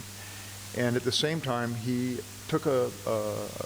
started to pursue his graduate studies as a research associate at the Federal Polytechnic Institute, which I think is, Ramon, is that ETH also, the same school? I'm not sure, but maybe. It is the same school. So it's the ETH school that was mentioned earlier. So he did 2 things. He was working with a structural firm as a partner, and he was finishing his PhD, his doctoral degree. They stayed in Zurich for about 3 years. During that time, they had 2 children. Eliška was born in 1914, and Jan was born in 1916. And then in 1917, he received his doctoral diploma from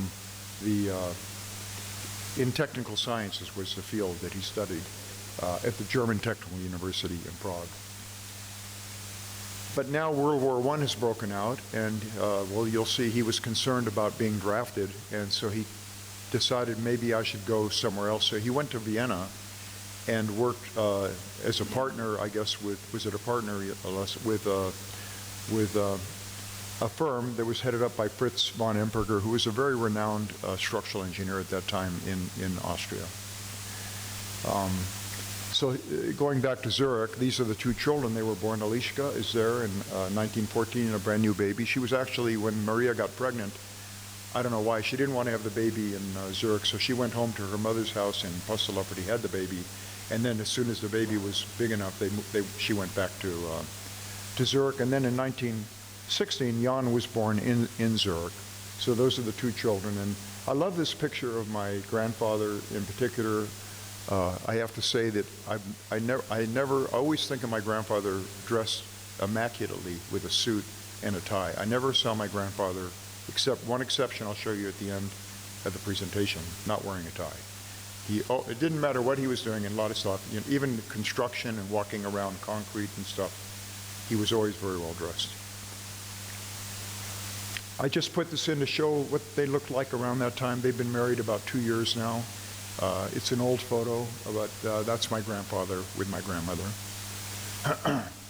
So following the outbreak of the war, my grandfather was not a big fan of the Austro-Hungarian Empire. He felt that Bohemia and Moravia and Slovakia, they should all be independent countries.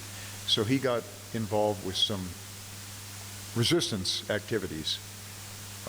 Well, that's okay, but he got discovered. And he was kind of hiding in Vienna, but the government discovered him, and they said, They drafted him, and they were angry that he was doing resistance, so they drafted him into the army, and they put him into a punishment unit for the army, and they sent him to Italy to fight on the front lines in the trenches, which is not fun.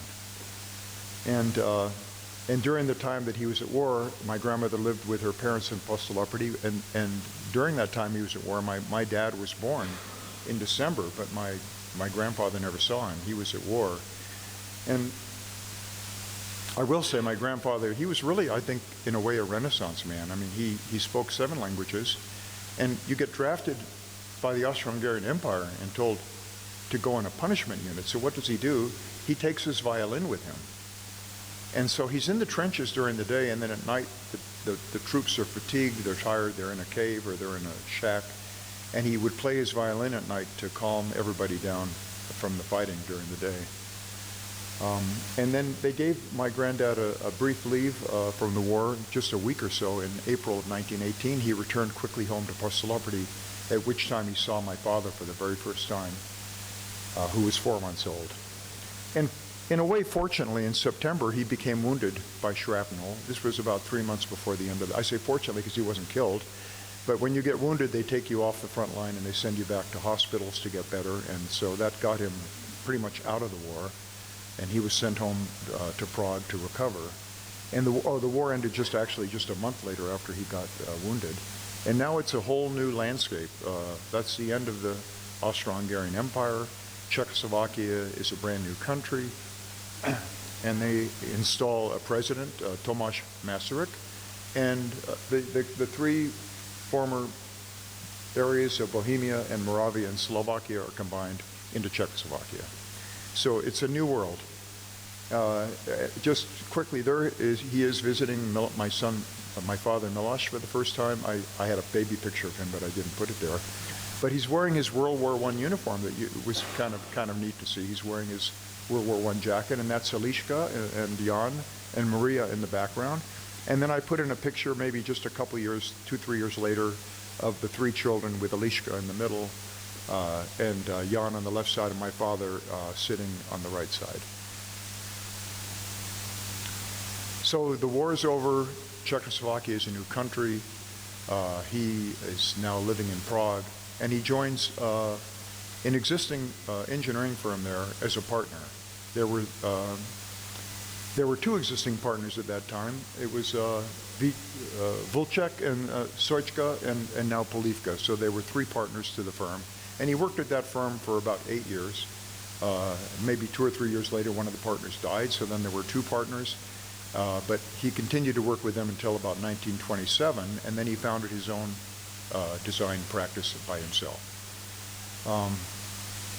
While he was with this firm, because he was really quite an entrepreneur, on the side, he started buying up land in Bubanec area, which is across the Vltava River from the old town. And he's buying up all these lots with the idea of being a developer, a designer, developer, builder for investment. And I'll show you a little bit of that. So now in 1927, he formed his own company, Engineer Dr. Jaroslav Polivka, Engineering, Design, and Construction. This is a picture around the time that what he looked like at that time. That's his driver's license, 1925. He's 38 years old at the time. And so on the side, he was designing and building not just these villas, but he was also doing pretty large apartment houses as well.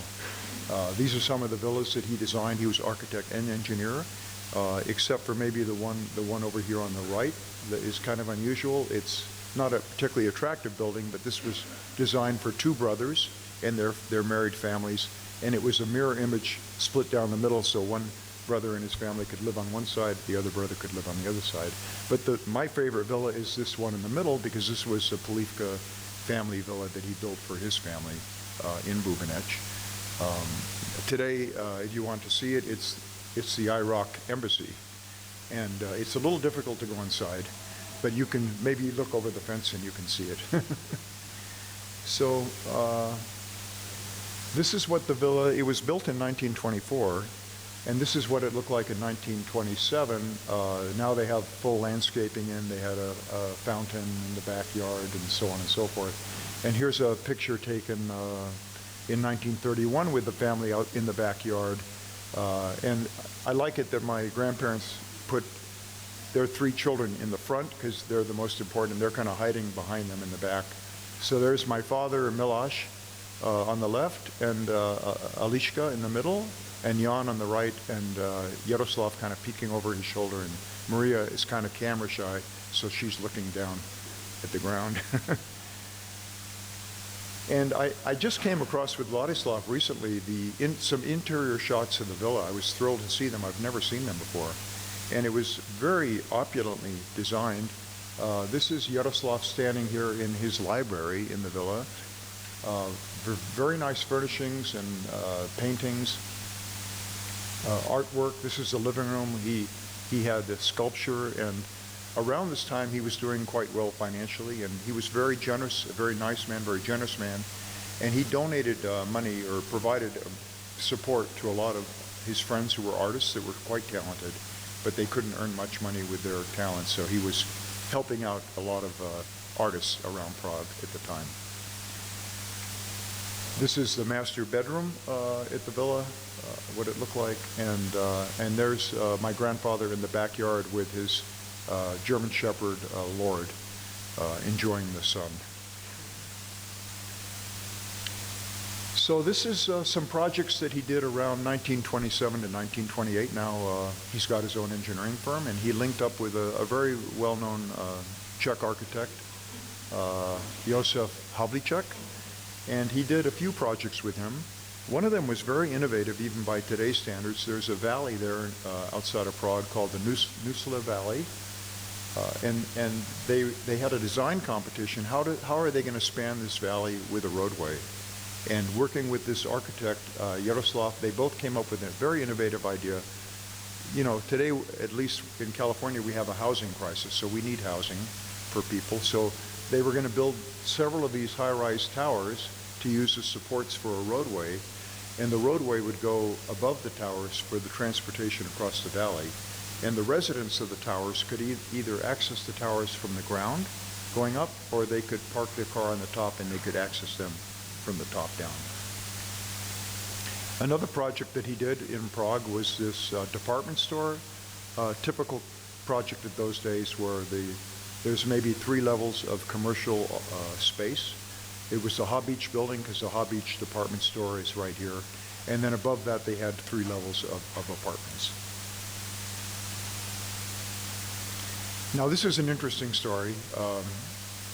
This is also with Josef Havlicek, but they were commissioned by Count Kolorad, who's a very famous count at that time in Bohemia, to design a building that ultimately became called the Chicago Building. Why, to this day, we don't know why it's called Chicago, but it's a nice name. And this is what the Chicago Building looked like when it was built in 1927 to 28. And this is a picture that it looks like today about a month ago. Thank you for that, Vladislav. So Jaroslav was the structural engineer for this. He managed the project. He built the building. The Count is paying him money. And, you know, as projects go, they get into some difficulty. The foundation is not what they thought. They needed more money. The Count is paying him, and the Count didn't have a lot of money left. So he talked to my grandfather, and he said, would it be okay if I gave you my 50-room castle in the countryside that was built in 1710 by an Italian architect, and it was modeled after Versailles? Could I just give you my castle in exchange for finishing the building? And my grandfather said, yeah, that's fine. You can give me the castle. So that sounded like a really good deal, but then the castle was a dump. I mean, it was dilapidated, no furnishings, nothing. It was just a shell. Although, starting with Count Colorado all the way back to 1710, they were all born in that castle. But he used it as payment to my grandfather. So my grandfather, again at this time, was doing well with his business.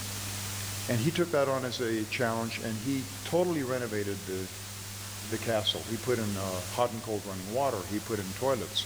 He put in electricity. He put in a 20-car garage. He put in stables, riding stables, tennis courts.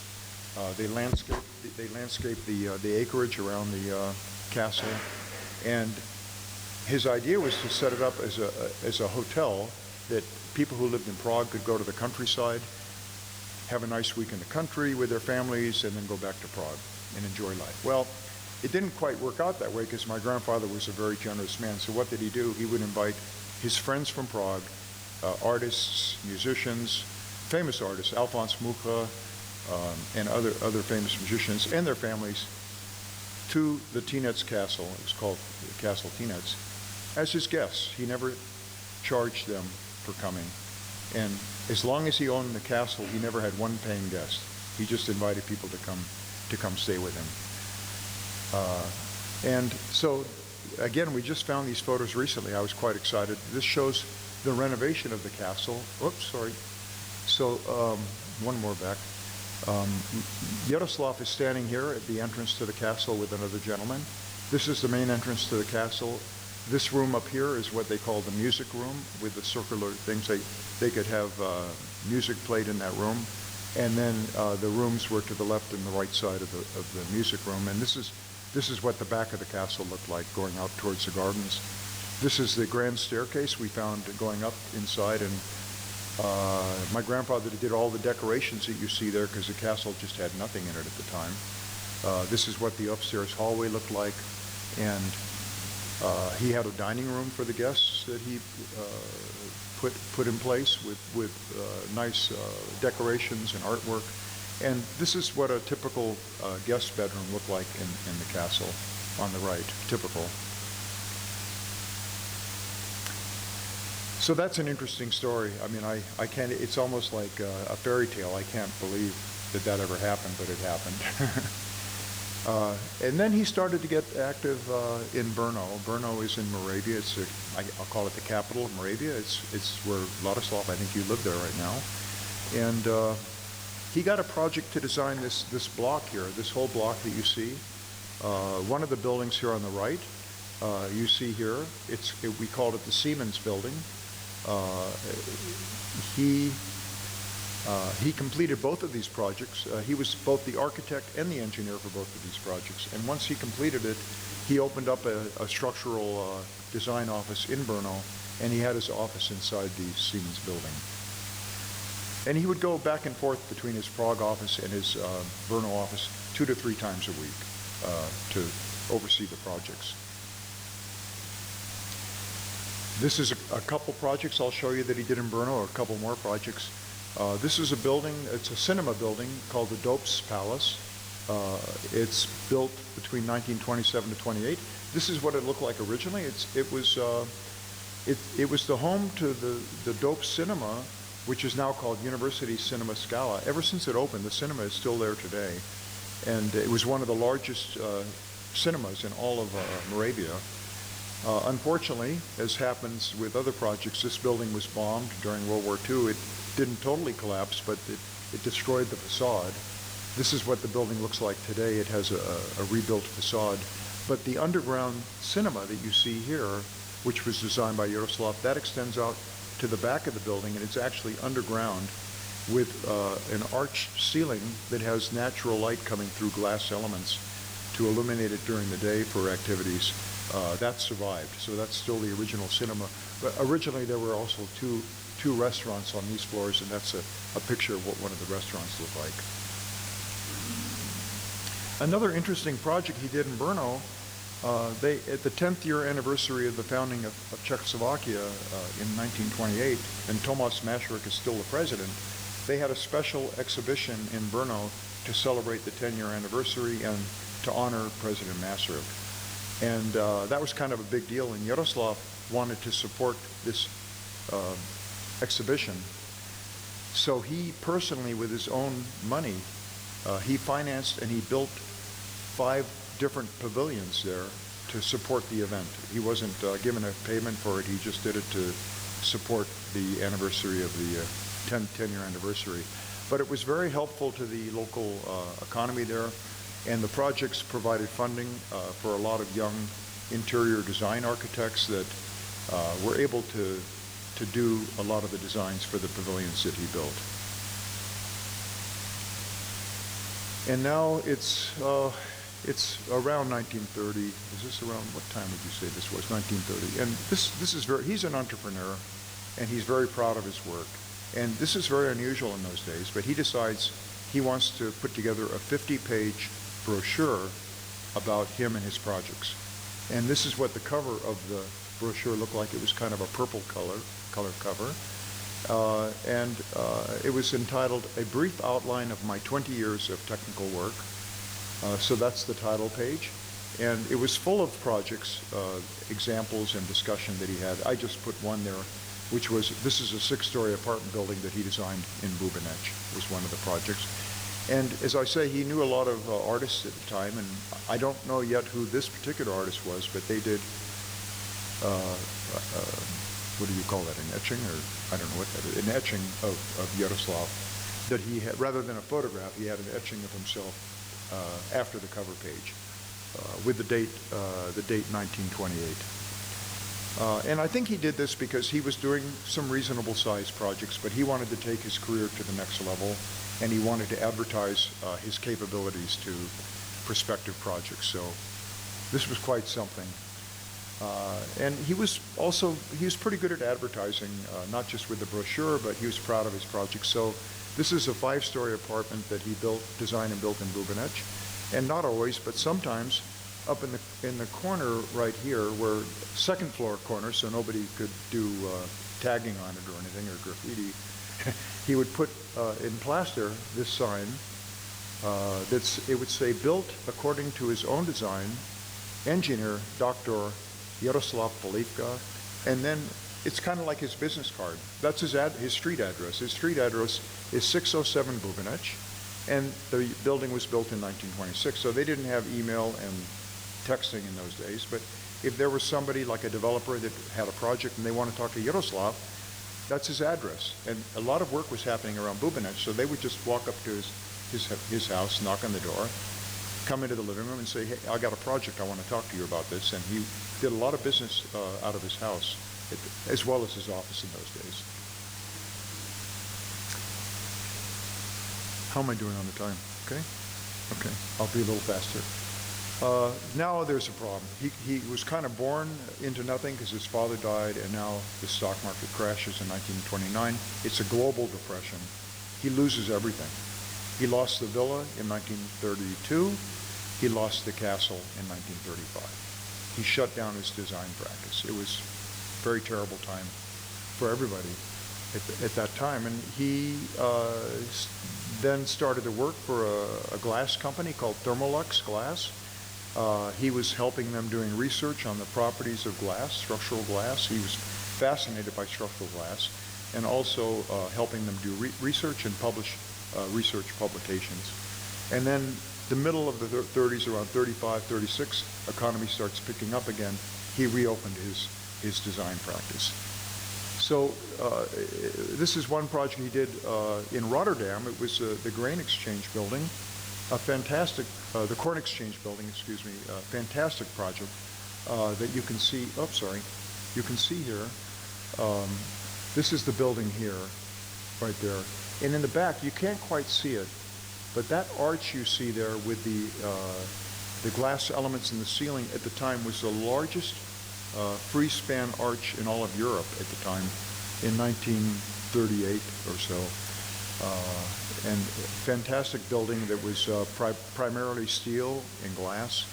And unfortunately, it was destroyed by the Nazis in 1945, so the building doesn't exist anymore. Another prominent project he designed and built was the Podolsko Bridge that spanned the Volta River in the Czech Republic, a beautiful bridge with a very long arch span. That was his design. It was the largest concrete arch bridge in all of Czechoslovakia. And at that time, like Torroja got involved with photoelasticity, my grandfather was also sort of an expert in photoelasticity. They didn't have computers, so they would use photoelastic models to model the bridge, to determine the forces, to design the bridge so that it would be safe. He won, for this project, he won a gold medal award at the International Exhibition in Paris in 1937. And speaking of that, so in the this really put him on the map, I think, for a bigger project. In the Paris exhibition, the World's Fair in 1937, he was awarded the commission to design the Czechoslovakian pavilion to the World's Fair. And it was really sited in a beautiful location. Oh, sorry. It's right here on the Seine River in the shadow of the Eiffel Tower with the Czech flag flying above it. And just for interest, the Eiffel Tower behind it was built also for a World's Fair, but that was back in 1889. And the theme of this fair was an exposition of decorative arts and modern industry. So Czechoslovakia decided they would go with the modern industry because they had a lot of steel that they were manufacturing. They had a lot of glass that they were manufacturing. So the whole building was built out of steel and glass. Was an advertisement that they'd like to export that to other countries. And just, Jaromír Krečar was the architect. But I'm sure you all know that this same exposition, the Spanish pavilion, that focused more on the arts, and that's where Picasso revealed the Guernica for the first time to the public in the same exhibition. As a result of his success in 1937, he got the commission from the Czech government to design the pavilion for the 1939 World's Fair in New York, but not just to design the pavilion. They gave him the responsibility to manage the entire project. He had to manage the delivery of materials, he had to manage the construction, the costs, the payments, everything was under his responsibility. And completing this project was very challenging at the time because the Nazis 3 months earlier had taken over Czechoslovakia, taken over Bohemia, and they didn't really want this pavilion to be built, but fortunately they were able to persevere. They got it built, but that's why it kind of says Czech-Slovakia, because they were two different entities at that time because the Nazis had taken over Bohemia.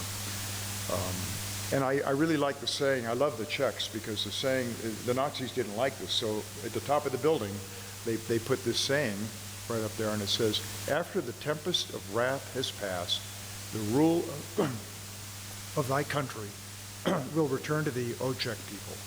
I think that's a great saying. This is the opening ceremony of the pavilion, and my grandfather's on the right raising the flag with the minister and one of his chief engineers. And then following the event, he hosted a celebratory gathering at the Czech restaurant inside the pavilion, and they cheered everything with beer and sandwiches, Pilsner beer and sandwiches. I want to mention that both of Jaroslav's sons worked on the pavilion with him. They were both civil engineers. And they were in New York at the time, and they helped him work on the project.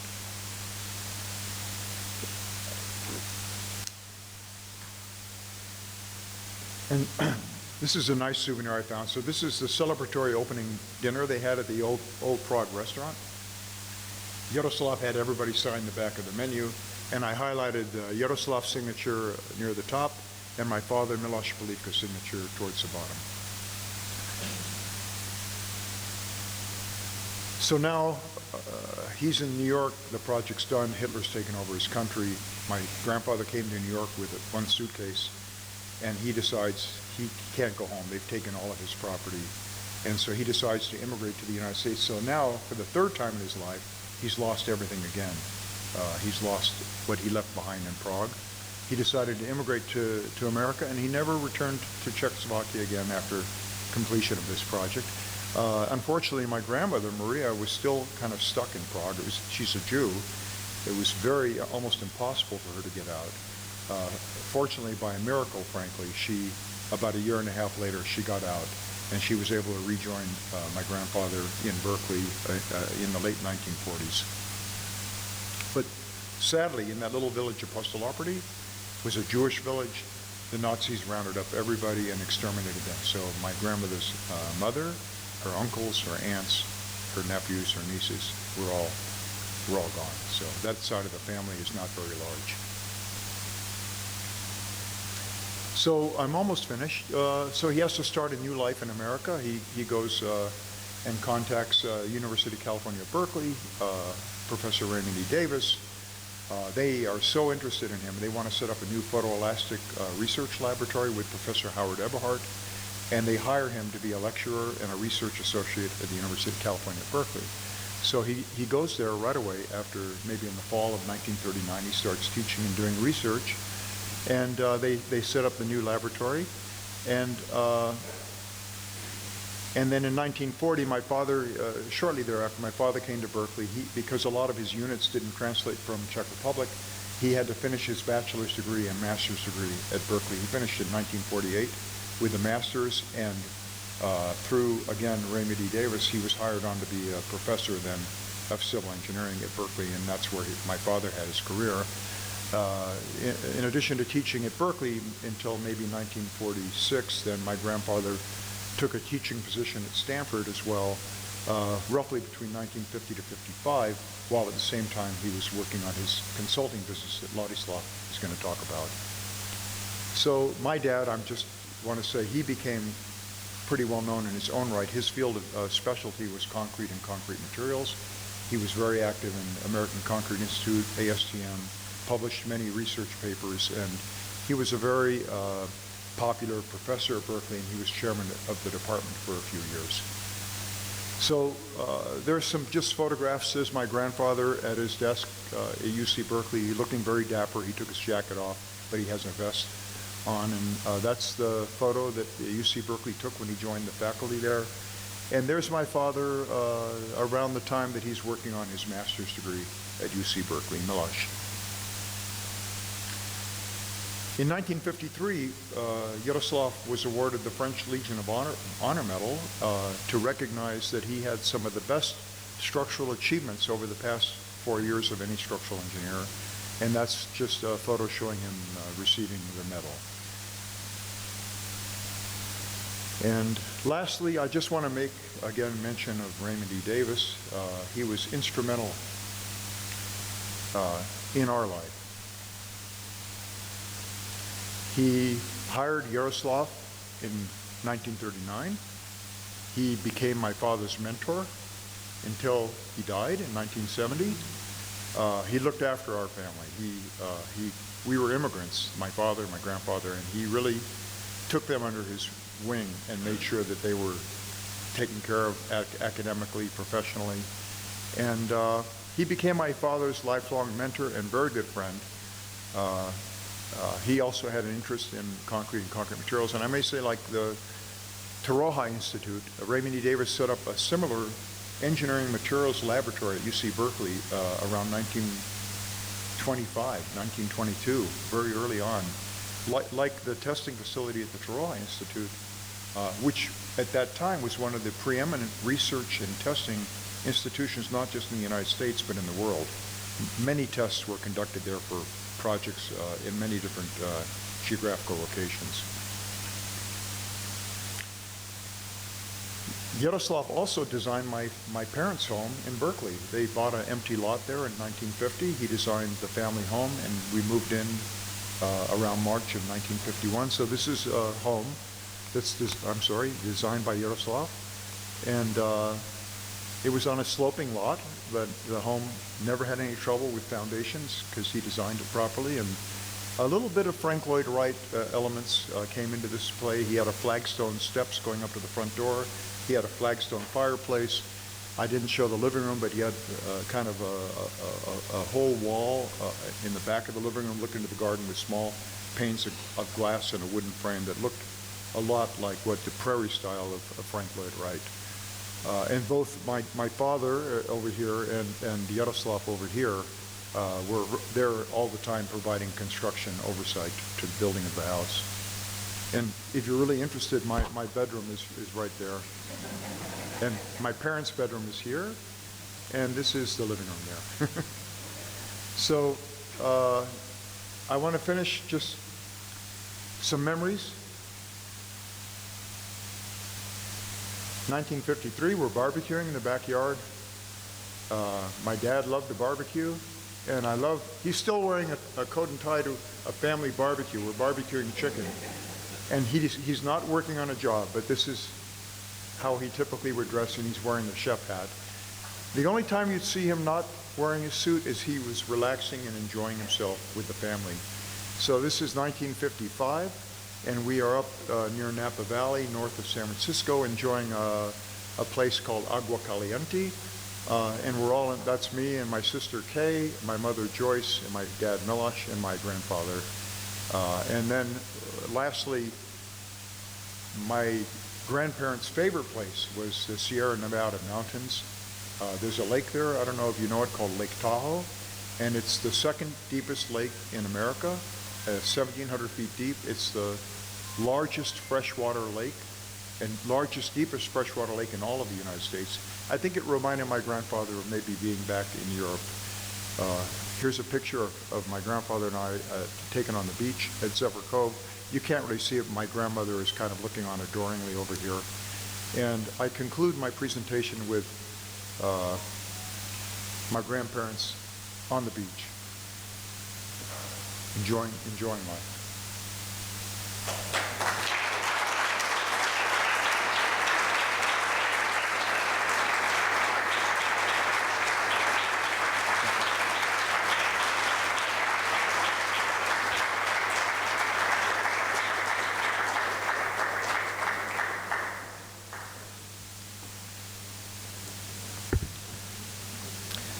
Thank you very much again, Ron, for your presentation, and Victoria for your donation.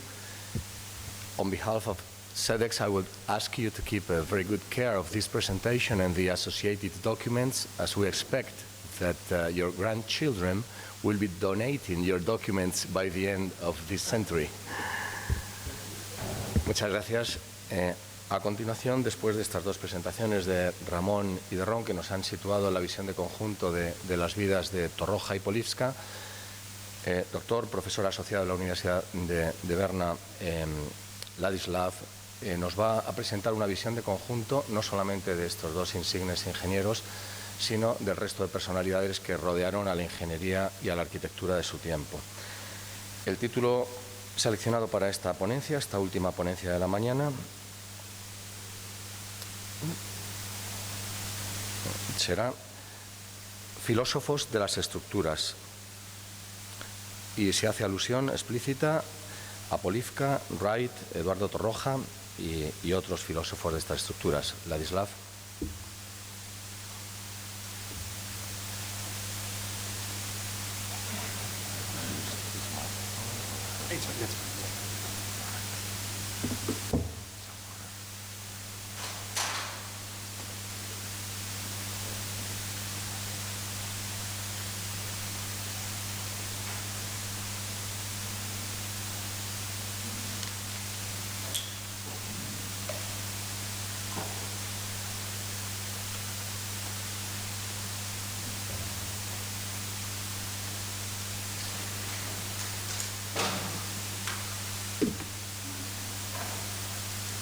All right, wonderful. Thank you so much for the introduction. Hello, everyone. My name is Ladislav Jackson, and I've been researching Jaroslav Polivka for quite some time, since 2016, so for almost 7 years. And that's probably the reason why I'm here. So thank you very much for organizing this spectacular event, and of course thanks to Ron and also his other cousins and sister to working on his on their grandfather's legacy and donating these archival documents to these archives, which I will discuss later. And of course thanks Aria and Miguel and Isabel for a wonderful care that they provide for these documents here, especially in Madrid. So thanks for that, and thanks for having me here. I'm not trying to bore you for a very long time. I will try to fit in those 45 minutes window, although I have a lot to talk about. So in my talk, I will pick up where Ron left off. I will start in 1940 when he actually 1939 when he moved to the west coast of the United States, and I will go a little bit further into what he did during the war and after the war. So I will be discussing the last 20 years, which were very fruitful and he was very active and very productive in all kinds of various areas, which is even incredible to me how he could be so productive at, you know, a little bit later age, doing all that stuff and writing all those letters and doing all those designs and inventions and calculations. So that's the first objective, to present his last 20 years and what he did and his work. And another objective is to sort of bring home those two lectures that we just heard, Ramon's amazing lecture and Ron's beautiful lecture about the first half of his life, and sort of put them together and make some sense of it, what was happening between Torroja and Jaroslav Polivka. I will be mentioning a lot of names. There will be a lot of kind of diversions, but please bear with me, and hopefully in the end it will all make sense. I will try my best. In 2021, I did a show on Jaroslav Polivka's life and work, both in Europe and in California, which I called the philosopher of structures, because that's how he considered himself. And that's what he wrote to Torroja, that he considers himself to be a philosopher of structures. So I did this show. The first one was in Brno, and then there was another version of it in Prague. And as a part of these shows, I had this wall which was supposed to signify some of the relationships that Jaroslav Polivka and Frank Lloyd Wright had. On the left side, those are relationships that he maintained in Europe, and on the right side, those are relationships that he maintained in the United States. So during our talk today, I will focus on just a very small section of it, which is almost like right here. So we will talk about only this part of the relationship network, and of course I will bring more people into it. I would also like to start with the sort of an explanation of what is happening in the poster for this event. So we don't really have any picture of Eduardo Torroja and Jaroslav Polivka together, because Jaroslav Polivka was the one who was taking the pictures all the time. I made a joke yesterday that if he lived nowadays and he was introduced to Instagram, I think he would love it, because he took so many pictures, which is good for us as historians, because we have all the visual documentation.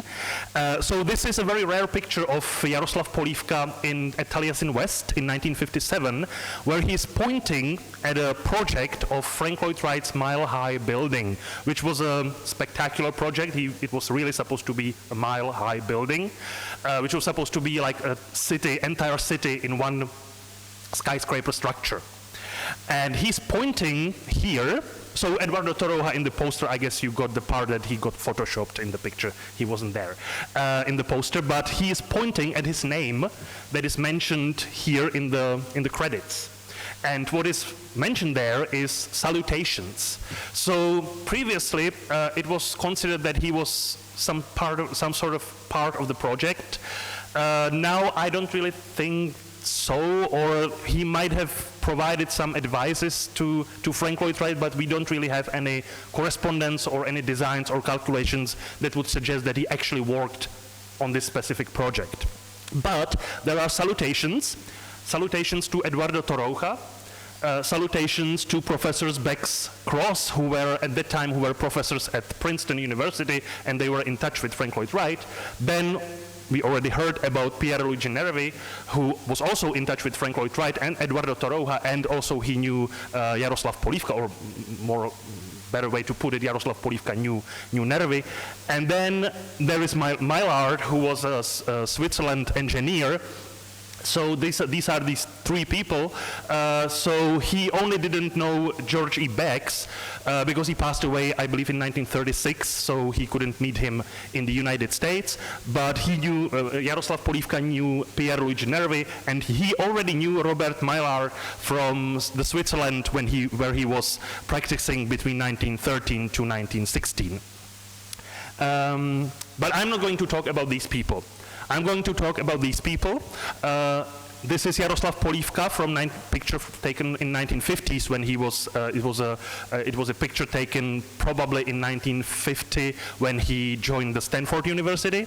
Of course, I'm going to talk about Frank Lloyd Wright and Eduardo Torroja, and I'm going to add some more people into the mix. For example, Victor de Suvero, who was a very interesting person that Jaroslav Polivka got to know in 1940. Paolo Celasi, also another interesting, and he was an actual Italian engineer who also worked with Frank Lloyd Wright and Jaroslav Polivka on a certain project. And Elizabeth Kendall Thompson, Ramon already briefly mentioned her name, so I'm going to explain what her role was in the whole process. So this is the content, this is the outline what I'm going to talk about. So first I'm going to very briefly introduce Jaroslav's very fruitful and variable career between 1940 to 1960. And then I'm going to focus on these relationships between Jaroslav Polivka and Frank Lloyd Wright, Frank Lloyd Wright and Eduardo Torroja, Jaroslav Polivka and Eduardo Torroja, and then I'm going to discuss, of course, the book and the preparation and the very long process of the preparation of the book of the philosophy of structures. If there are any academics sitting here among us, if you prepare a book for almost 13 years, then you would probably get crazy. I definitely would. So Jaroslav Polivka continued building a lot of structures and a lot of private commissions in the San Francisco Bay Area. For example, here we have already seen this family house of his son Miloš and Ron and sister Kay. This was Jaroslav Polivka's own family house, which he acquired a very small one-story building in the Spanish style, and he enhanced it, and he put many additions to it over the years. So this was his house. Then he cooperated with some Frank Lloyd Wright's apprentices who just moved to the San Francisco Bay Area on this beautiful and very unusual structure. And this is more like a mid-century modernist house in Carmel. Then he also built churches. As far as I know, he built 4 churches in the entire San Francisco Bay Area. I know I can locate only 2 of them, or I think that only 2 of them are still standing, which is Chinese Methodist Church in Oakland, which I'm going to mention twice more during the talk. And then there is this Richmond. There is this church in Richmond. In the northern part of the Bay Area. And of course he did some industrial structures, mostly some silos or some factories and storage spaces. So these are some of them. 3 of them are in where in San Francisco Bay Area. This one was actually a wine storage or alcohol storage for Mexico City.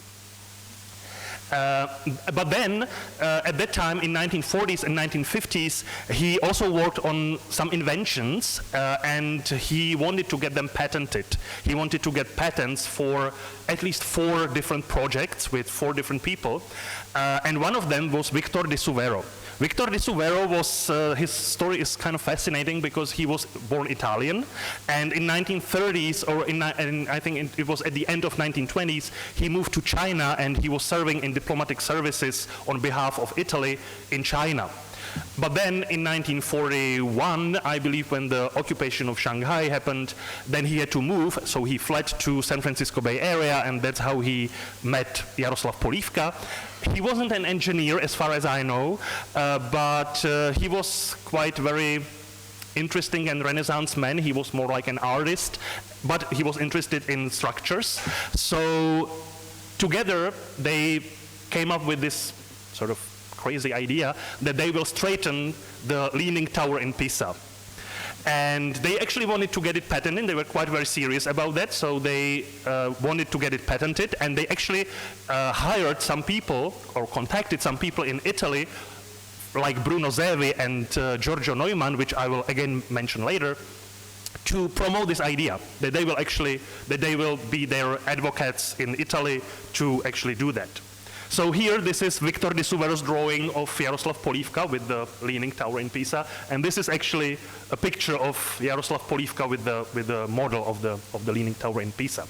But they started with this invention. This was actually at that time, in 1940s, there was a huge fright that the Golden Gate Bridge in San Francisco will collapse, like the Tacoma Tower, like the Tacoma Bridge in the Seattle area.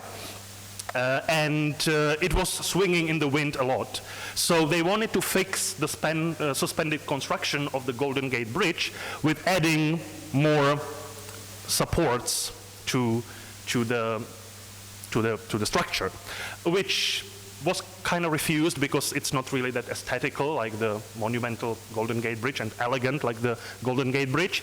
But actually they worked on it for some time, and actually they worked on it for like 15 more years.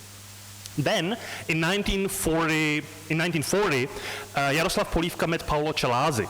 Paolo Celasi was also an Italian who moved to China, coincidentally.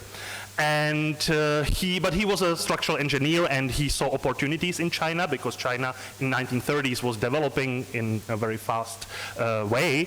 And Paolo Celasi was not that lucky as Victor di Suvero, because he got captured when Shanghai got occupied by the Japanese army in 1941, and he actually got sent into the concentration camp, which was one of the most horrible concentration camps in Shanghai at that time. And when he was released in 1945, he contacted Jaroslav Polivka that he wants to move to San Francisco Bay Area, and if Jaroslav Polivka could secure a job for him. But he was actually working again on these suspended constructions of hangars for airplanes, because it was the wartime, but then after the war it was just supposed to be any suspended construction.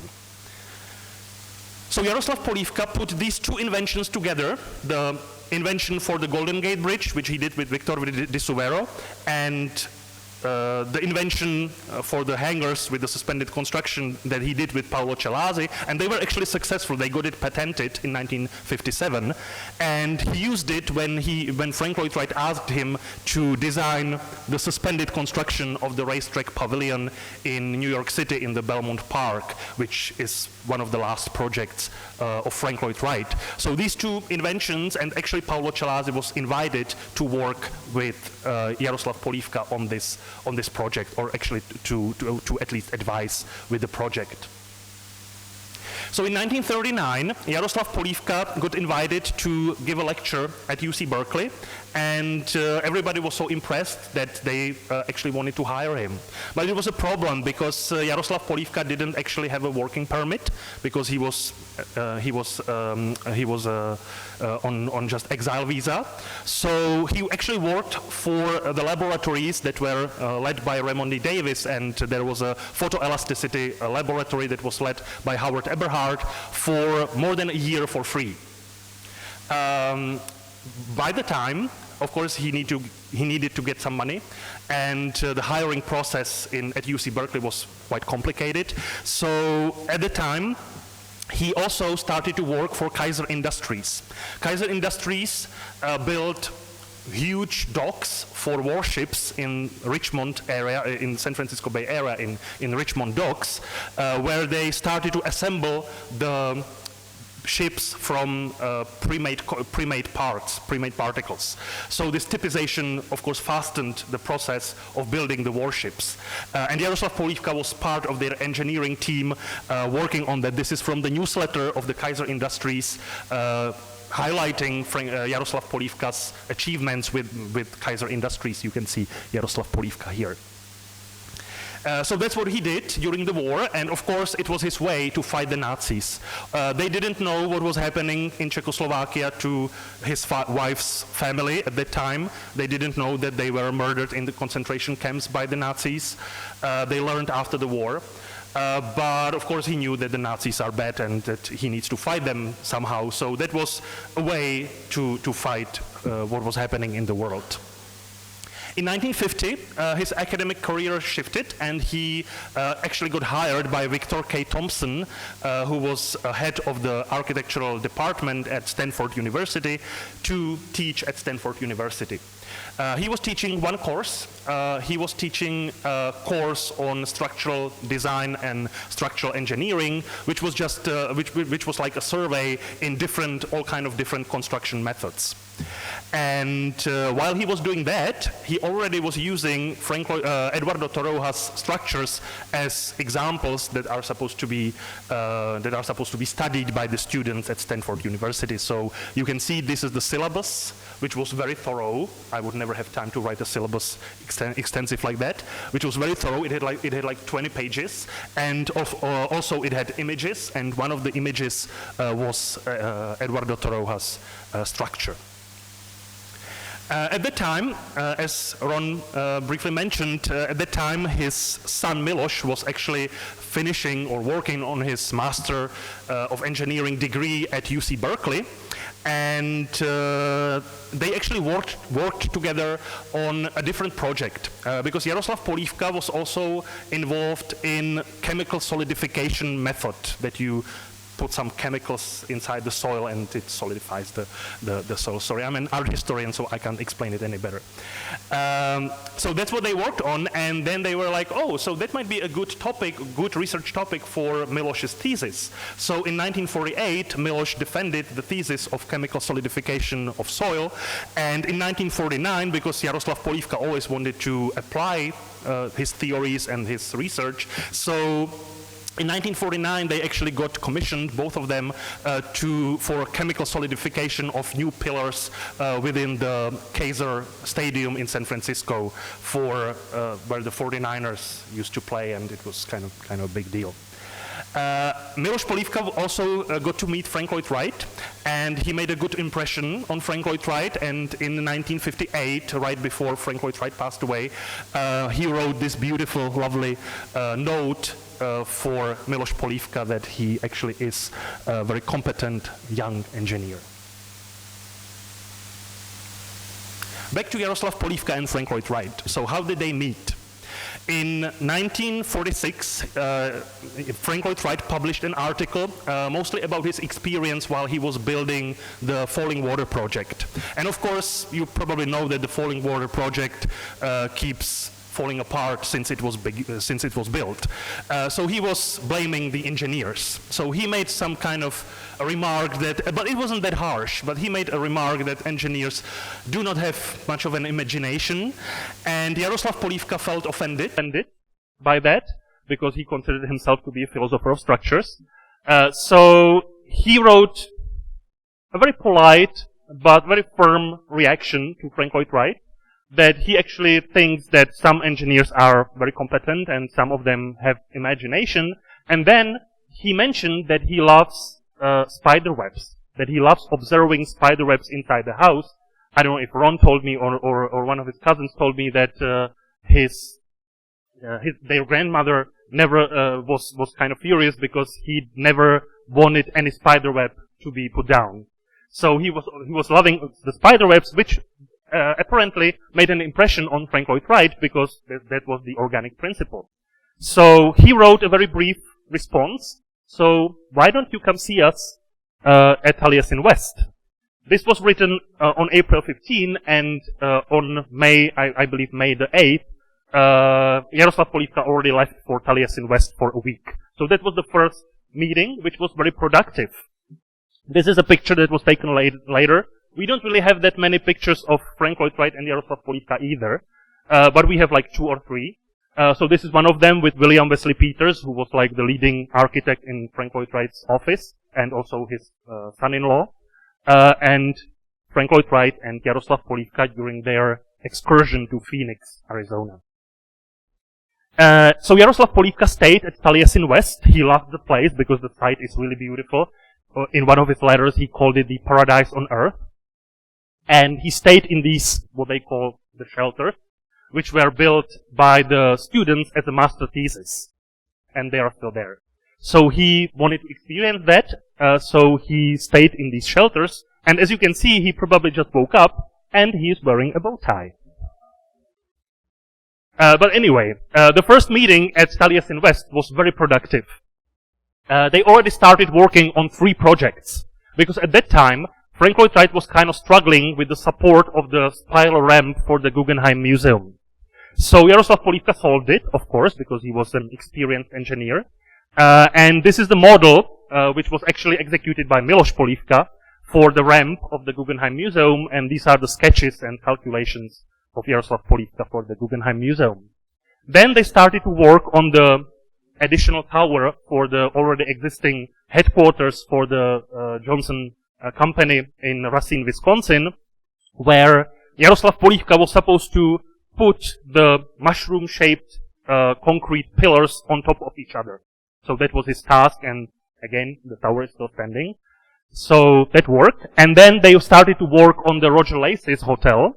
And if you remember when Ron was talking about the Great Depression and that he got hired by the Thermolux company, he stayed grateful to the Thermolux company for the rest of his life that they employed him during the Great Depression. So he suggested that Frank Lloyd Wright actually employs the Thermolux company to do all these glass, the shape windows. And then there was the second wave. There were like 3 waves of cooperation with Frank Lloyd Wright. So first one started during the first meeting in 1946. The second one was in 1949.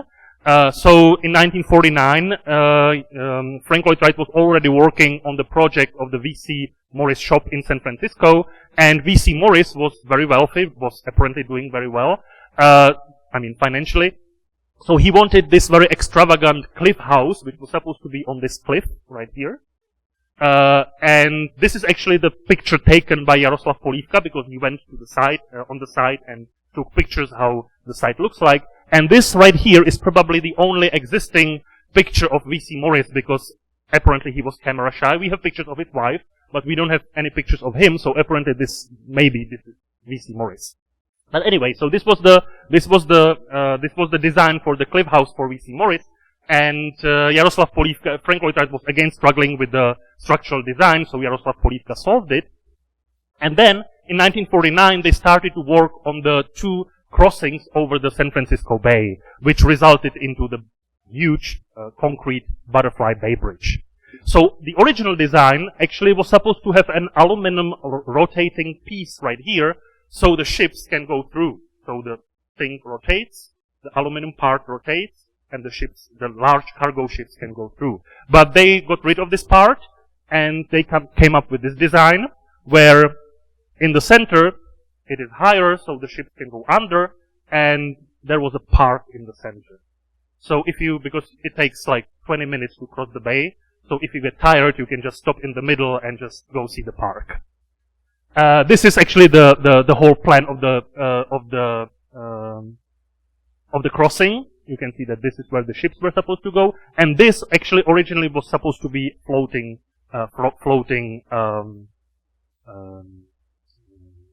where the airplanes land. Right. But then Frank Lloyd Wright decided otherwise, because it was taking too long, and Frank Lloyd Wright was very impatient.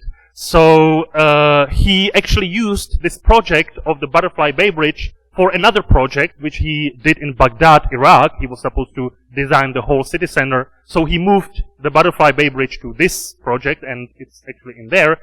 And but Jaroslav Polivka didn't want to give up. So he actually designed his own design for the bay crossing. This is the northern bay crossing. And he teamed up with another engineer in San Francisco, so they started to promote this idea. So in 1958, they actually came up with this multiplication of the Podolsko Bridge, which Ron showed us before. Then, we also know from one letter that Jaroslav Polivka did some unspecified work on the V.C. Morris shop itself in San Francisco on the Maiden Lane, where you can see again the spiral ramp. Architectural historians say that it was Frank Lloyd Wright's training for the Guggenheim spiral ramp. Then they took a break because Jaroslav Polivka, I don't want to go into details because there were many problems that piled up over the years. One of the reasons was that Frank Lloyd Wright wanted the Butterfly Bay Bridge model back because Jaroslav Polivka actually had it in his possessions, and it was actually built by his students at Stanford. And Frank Lloyd Wright wanted it back, and then there was another issue with the V.C. Morris Cliff House, and then there was also an issue with money because then Jaroslav Polivka wanted money for his consultations for Frank Lloyd Wright, but Frank Lloyd Wright actually felt that actually it's Jaroslav Polivka who is supposed to pay him to just be in his presence.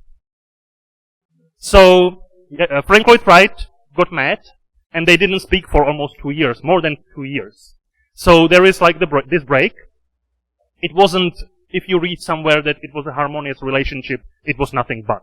But Jaroslav Polivka was very calm and very relaxed and laid-back man, so he took all the Frank Lloyd Wright bullying, I guess. But then, in 1956, they started to speak again, and they started to design together again, and they designed these two projects, or I don't know what the nature of the cooperation with the Mile High building was, but they definitely worked on the racetrack pavilion, which I already discussed how Jaroslav Polivka put these two inventions, these two patents together. And then there was supposed to be another project. In one of the letters that were written, one of the last letters between Jaroslav Polivka and Frank Lloyd Wright, Jaroslav Polivka mentions that he saw an opportunity to build a bridge over the Panama Canal. It was a project of the United States government, which was paid by the United States government, and it was supposed to be this bridge over the Panama Canal at Balboa district in Panama City, and this is the final execution. But Jaroslav Polivka thought that maybe him and Frank Lloyd Wright could do the project together for this opportunity. But then Frank Lloyd Wright passed away, and nothing came out of it. So here, and of course, at the end of Frank Lloyd Wright's life, because he was quite very old when he passed away, it was apparently quite difficult to work with him, because this is one of the last letters from Taliesin West from Jaroslav Polivka that says, unfortunately, Frank Lloyd Wright is getting mentally old. Sometimes he contradicts himself. Sometimes he says a nonsense. He's becoming senile, which is no surprise at his age of 87. This morning, he completely changed the racetrack pavilion, so I have to start over. So this right here is one of the only pictures that we have of Eduardo Torroja and Frank Lloyd Wright, and now I'm going to go into how they met. They actually met through Jaroslav Polivka. This is a letter when, in 1950, Eduardo Torroja wanted to visit the United States and start his tour and promoting the Torroja Institute abroad, where Jaroslav Polivka reminds to Frank Lloyd Wright who Eduardo Torroja is, and that he gave him the book during his last visit at Taliesin West, and that he wants to come over. This is one of the letters that are going to be here at CEDEX. There are actually about 20 letters between Eduardo Torroja and Jaroslav Polivka in Frank Lloyd Wright's archive at Avery Library at Columbia University. So I drew this timeline. I'm not going to go into many details, but I want to point out one thing or one hypothesis. So there were this was his first visit at Taliesin West in 1950, or to the United States in general. Then, of course, they exchanged some emails. Some letters. Sorry, of course, some letters. Then they exchanged some letters in 1951, which was also regarding what they discussed during the visit. Then there was a break, and then there were more letters in 1953, and then there were more letters in 1955. And then, of course, at the end of Frank Lloyd Wright's life, and of course, Jaroslav Polivka's life, and Eduardo Torroja's life, because they died quite close to each other, unfortunately. So, why did Frank Lloyd Wright contact Eduardo Torroja at the times? Because all the contacts were initiated by Frank Lloyd Wright, which was very unusual for Frank Lloyd Wright, because he was a star, so people are supposed to come to him. So he contacted Eduardo Torroja, especially during the times when Polivka and Wright were not speaking, so they were not working on any projects together.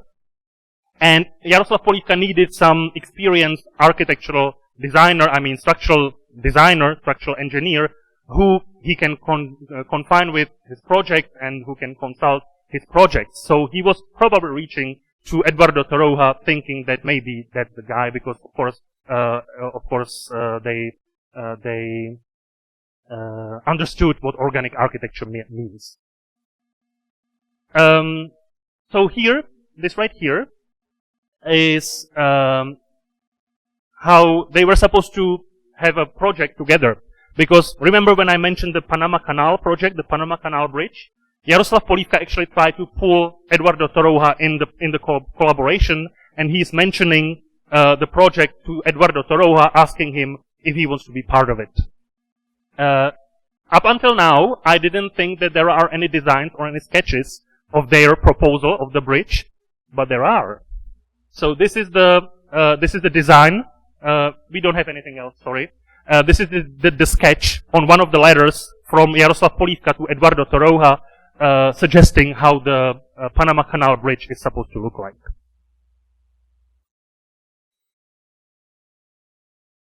So, how did Jaroslav Polivka get to know Eduardo Torroja? So, we've heard from Ramon that they met in Paris with Raymond E. Davis, who was actually one of the leading people and also leading engineers and managers at UC Berkeley in Paris in 1937. So this is a letter, and then, 1947. So then, Raymond E. Davis was apparently impressed by Eduardo Torroja and came back to California and referred to Jaroslav Polivka about this great engineer he met in Paris. And Jaroslav Polivka was a man of action, so he wrote a letter to Eduardo Torroja introducing himself and wanting to start some relationship. However, this letter stayed unanswered until Eduardo Torroja needed something. So in 1950, when he was planning this tour to the United States, he contacted Jaroslav Polivka if he could arrange, among other things, meeting with Frank Lloyd Wright. And again, Jaroslav Polivka was a man of action, so he started arranging it immediately, and he was successful. So this is one of the better known pictures of the group in San Francisco. But again, I'm not going to show you a picture of Polivka with Torroja together. We don't have one. I'm going to show you one that's the closest as we can get. But here, we have the whole group. Eduardo Torroja, this is Elizabeth Kendall Thompson, this is Maria Polivka, Polivka's wife, and the other two men who accompanied Torroja, which was Camille Nadal and Francisco Lucchini. So this is as close as we can get. This is Jaroslav Polivka's coat, and this is Eduardo Torroja, and of course his wife. So this is probably on the way to Taliesin West. I believe that Elizabeth Kendall Thompson didn't join them to go to Taliesin West. Oh, and there is one mysterious man who also joined them, which is P. Abea, who was a collaborator of Frank Lloyd Wright, and he was at the time working on the model for the San Francisco Bay Bridge. So he was in San Francisco Bay, and he joined this expedition because they were going to Taliesin West. This is a very famous and notoriously published picture of this is probably Abea. It's not Nadal or anybody else. Then there's Torroja, Elizabeth Kendall Thompson, and Lucchini in front of the V.C. Morris shop that was built by Frank Lloyd Wright just a year before. And then there was a mutual exchange, because after this visit to the United States, Eduardo Torroja invited Polivka and his wife to Spain. As far as we know, he was here at least twice in Spain. And he got inspired by Spain, because who wouldn't? So he got inspired by this beautiful, I believe, 15th century chapel, which has these beautiful Gothic arches. And then, because right after that, right after he got back, he started working on these pre-stressed concrete Gothic arches in the Chinese Methodist Church in Oakland. So I believe that that was the direct inspiration, because he literally just got back from Spain. And then they started to discuss the book. They started to discuss the Philosophy of Structures book, and the first question was, who is going to translate the manuscript from Spanish to English? So Jaroslav Polivka, again, was a man of action, so he asked his boss, who was, he was quite new at Stanford University, and his boss, Victor K. Thompson, was, again, a very Renaissance man, interested in arts, interested in history, of course, interested in the history of structural design. So he agreed to actually translate the book from Spanish. He translated one chapter, and then he was probably too busy to continue, so he left the project. So then, Jaroslav Polivka probably agreed to translate the book himself, but he needed someone who will proofread his translation, because English was not his native language. So he needed some native speaker who will proofread his translation into English. So he went back to Elizabeth Kendall Thompson, which was lucky because she already met Torroja during his visit in 1950, and she knew who he was. And at that time, she was quite boosting of her career in San Francisco Bay Area, because just a year before, he curated an exhibition, The Domestic Architecture, in San Francisco Museum of Modern Arts, which was like one of the first exhibitions showing or suggesting that there is some distinctive style in San Francisco Bay Area in the mid-century modernism. And later on, she wrote this book, Houses of the West, which was supposed to confirm this thesis. And at the time, she actually started a Western edition of Architectural Records, which is a periodical which often gets forgotten, but there was also a Western edition, and she was the editor-in-chief of this magazine. So, they got in touch, and for about 3-4 years, she worked on the revisions and on the proofreading. But because, as Ramon said, it was not just a translation. They were writing Torroja was writing the book as it was translated. And he was constantly changing it, and he was constantly adding to it, and he was constantly revisiting the chapters that have already been translated and that have already been proofread. So apparently she got tired of this, and she had 2 little children at the time, so her time was kind of limited. So she was tired of this, and then she said, I can't continue with you guys, just have someone else do it. So she left the project in 1954. She tried to leave it, she was very polite, she tried to leave it several times, but Jaroslav Polivka apparently made her get back to the project, but then in 1954 she left.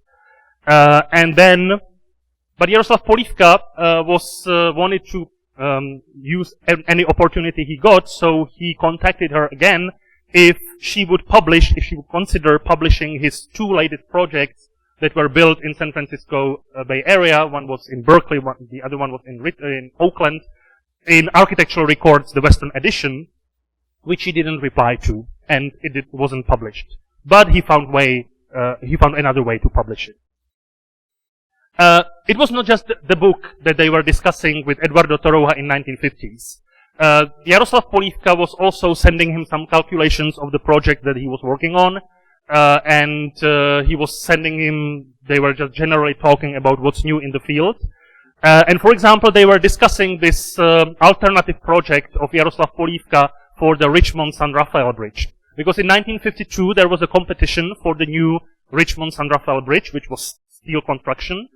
So this right here, this is the original one from 1906, which was supposed to be replaced with this one, steel construction, another steel construction bridge. And this is Jaroslav Polivka's alternative design, which was supposed to save money and, of course, material. But there was a very strong steel lobby in the San Francisco Bay Area at the time, so they went with the less economical design at that point, and he was telling all this to Eduardo Torroja because apparently he was very frustrated with it. So this again right here is the original design, and this is the newly proposed design, and which we finally got from the designer Norman Raab. So back to the philosophy of structures. So they were looking for the publisher. So originally they went to the Dodge Publishing, which we already heard about, regarding Eduardo Torroja's ambitions to publish on the East Coast.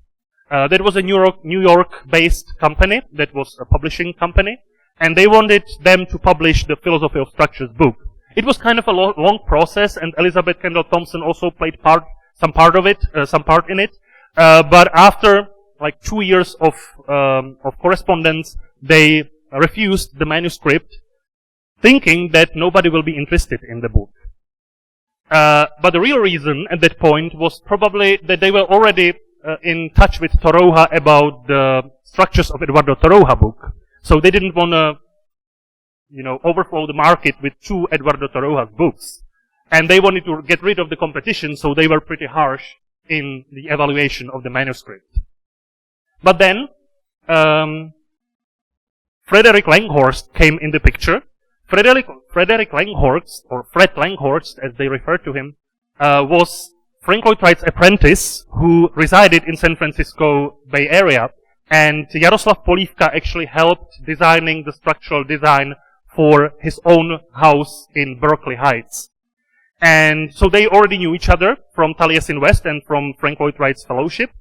And apparently, Jaroslav Polivka told Frederick Langhorst that they are struggling with finding a publisher for this book, and Frederick Langhorst recommended this book for the University of California Press.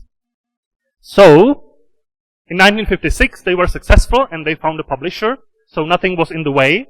These were the 2 editors with the UC Press who were working on the proofreading and the edits of the book. And here, this is the letter where Jaroslav Polivka announces the successful negotiation with the UC Press to Eduardo Torroja. So then they made a schedule. This is the time schedule, how they are going to proceed. And they were almost successful. But it didn't take that long from then. This is the advertisement that was published. It was like a flyer where you could order the book with the synopsis and who Eduardo Torroja was. It is just a piece of it. And then I'm going to just mention a couple of aspects. First, there was the question of the title. How are we going to title this book that is still being in process and that is still being in the process of writing? So Jaroslav Polivka suggested 4 different titles. 2 of them were Philosophy of Structural Design, and the second one was Philosophy of Structures. Eduardo Torroja actually wanted Philosophy of Structural Design, and he was quite very persistent about that. But Jaroslav Polivka loved the Philosophy of Structures because he considered himself to be the philosopher of structures. And what was decisive was that the UC Press was also for the Philosophy of Structures. So, okay, so Eduardo Torroja didn't have his way with the title, but he demanded the picture on the cover that Ramon discussed that will be of the hippodrome to be published on the cover.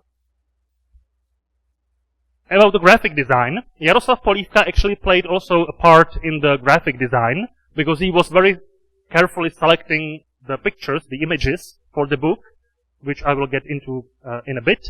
But he was also proposing some designs for the book. This is the front page, not the title, but the front page of the book with the bridge, and you can see that it was executed according to his design. However, John B. Getz, who was like an employed graphic designer with the UC Press, did the final design. Then there was the question of the foreword. This is my favorite story. So first they asked Frank Lloyd Wright, because who else would they ask, since they both knew him and Frank Lloyd Wright respected both of them. So Frank Lloyd Wright only wrote this one sentence of the foreword. It was supposed to be just a note. It was originally it was written by a pencil. Then his secretary retyped it on a typewriter. We, interested in engineering organic architecture in America, have learned to keep a sharp lookout overseas for organic characters in the work of our contemporaries. We find it in France, in Italy, and now in Spain, in the admirable work of Eduardo Torroja. And that was it. So, of course, they needed some longer foreword. One page, maybe 2 pages. You know, at that point, Frank Lloyd Wright was really already quite sick and didn't really respond to any mail. So, there we go. So they asked another friend in common, Richard Neutra. Richard Neutra didn't write the introduction either. I don't know the reasons, because there is no correspondence. But Richard Neutra was quite very excited about the book, and he wrote a very good review in the IA Journal, which was published in Los Angeles. 2 pages review, which is nothing but praise and nothing but positive. And he's also acknowledging Jaroslav Polivka's quite exceptional role in editing and putting the book together. So he publishes the Podolsko Bridge in the review. So they asked another friend in common, Bruno Zevi, who was an Italian engineer and editor, and also later a writer and theorist, who was at the time an editor of L'Architettura magazine. And Jaroslav Polivka was already in touch with him because L'Architettura magazine published Victor de Suvero's article about Polivka. So it all comes together.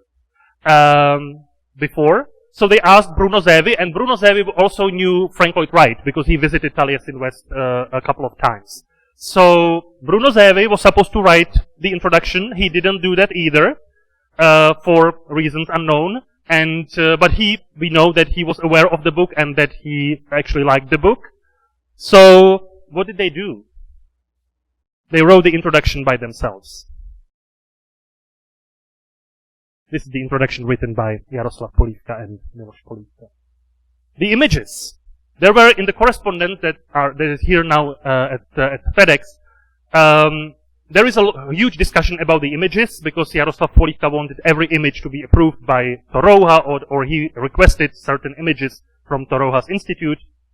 But also, since he was unsuccessful with Elizabeth Kendall Thompson to publish his recent work, he put his own work to the book, into the book. And there are a couple of pages with images that show Jaroslav Polivka's own work, mostly in the San Francisco Bay Area, and that are not in the Spanish version or any other language versions of the book. So here we have the Tioga building in Berkeley, which I showed you before. Then, of course, we have the Butterfly Bay Bridge, joint projects of Jaroslav Polivka and Frank Lloyd Wright, which is also not in the Spanish version of the book. Then we have the Podolsko Bridge. That's why Richard Neutra published it, because it's published in the book. And then we have the racetrack pavilion, which is, I believe, the only image that made it to the Spanish version of the book. And then we have this interesting prototype of a monolith concrete ground floor and wooden second floor, which was a building that he designed right across from his own house in Berkeley.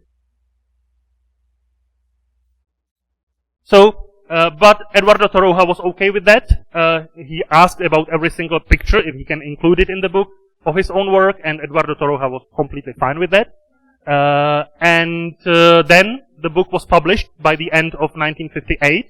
So how successful was it? Was the Dutch publishing right about that nobody will be interested in it? It was quite very successful. Only in 3 months, they sold 1,200 copies, and they made quite a lot of money. They made $1,300, which, just so we have any idea what it means, this is Jaroslav Polivka's taxes return from 1958, so the year before, and this is the amount he made during the entire year. So when he got, when they made $1,300, it was more than half a year of salary. And then immediately they started to discuss other language versions. They started to discuss Japanese version, which is actually where they got the furthest, because they even got a money advance for the translation of the book into Japanese. Eduardo Torroja was so generous that he said that to Jaroslav Polivka, because he was the one who was managing and maintaining all this correspondence with all these other people all around the world, he said, that's just your accomplishment, keep all the money that you get from the Japanese version. However, it didn't happen. The structures of Eduardo Torroja were only translated into Japanese and published in Japan in 2002. So up until then, there were only a few people who knew about Eduardo Torroja in Japan. Then they started to talk about Italian version. Italian version, Jaroslav Polivka started to discuss with Giorgio Neumann, who was actually one of his longest friends, because they worked together while he was in Switzerland in 1913 and to 1916. He was one of his contractors. And then, again, they met again when they wanted to promote the Leaning Tower in Pisa project in Italy. And then he asked him if it would be possible to translate the book into Italian. But that didn't happen either. Then, and this is how we learned that Jaroslav Polivka spoke Croatian, because he asked one of the leading engineers, actually he was resided in Belgrade, but he was Croatian, and they were discussing Croatian version. This guy, Miret Trojanovic, who was supposed to, and he was very excited to translate the book into Croatian, which didn't happen either. And then in one of the letters, Jaroslav Polivka also mentions that it would be possible to publish a Czech version, that he is in touch with one of the architects back in Czechoslovakia, and he might be interested in publishing the book in Czech. We don't know who he was referring to. My only very wild guess is that it might have been Antonín Engel, who was a very successful architect. He was a teacher at Czech Technical University, and they were in touch with Jaroslav Polivka after the war. He was one of the I think 2 architects that he was in touch with after he emigrated to the United States. However, Antonín Engel passed away in October 1958, so right before the English version was published, but that's just a wild guess. So why these magnificent other language versions didn't happen? It was because Jaroslav Polivka passed away in February 1960, and as you know, Eduardo Torroja passed away the year after. But they had big plans, and their book was nothing but successful. So what I try to do here today, and I almost made it in the time limit, sorry, I try to show you this, just a part of this very interesting and rich social network that was behind these great inventions and these great collaborations. And yeah, I think we should learn from them in a lot of ways. Thank you.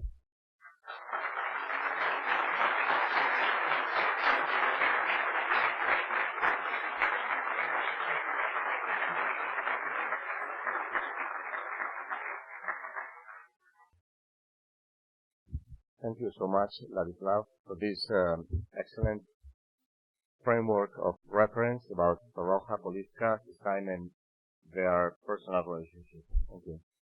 Bien, pues con esta tercera jornada damos por cerrado el ciclo introductorio que nos ha situado en las figuras de Torroja, de Polivka, de su época, sus coetáneos y sus relaciones. Y a continuación vamos a disponer de, Aurea, 10 minutos de espera, 10 minutos de preguntas para estar un poquito en línea con el programa. Tenemos un micrófono, Monte, ¿verdad? Lo vamos pasando para que quien quiera iniciar. Suben los 3. Sí, please, Ron, please go ahead. And stay.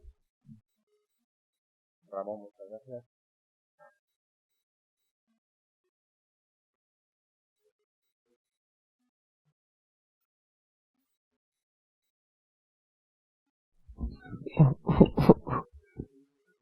¿Alguna pregunta?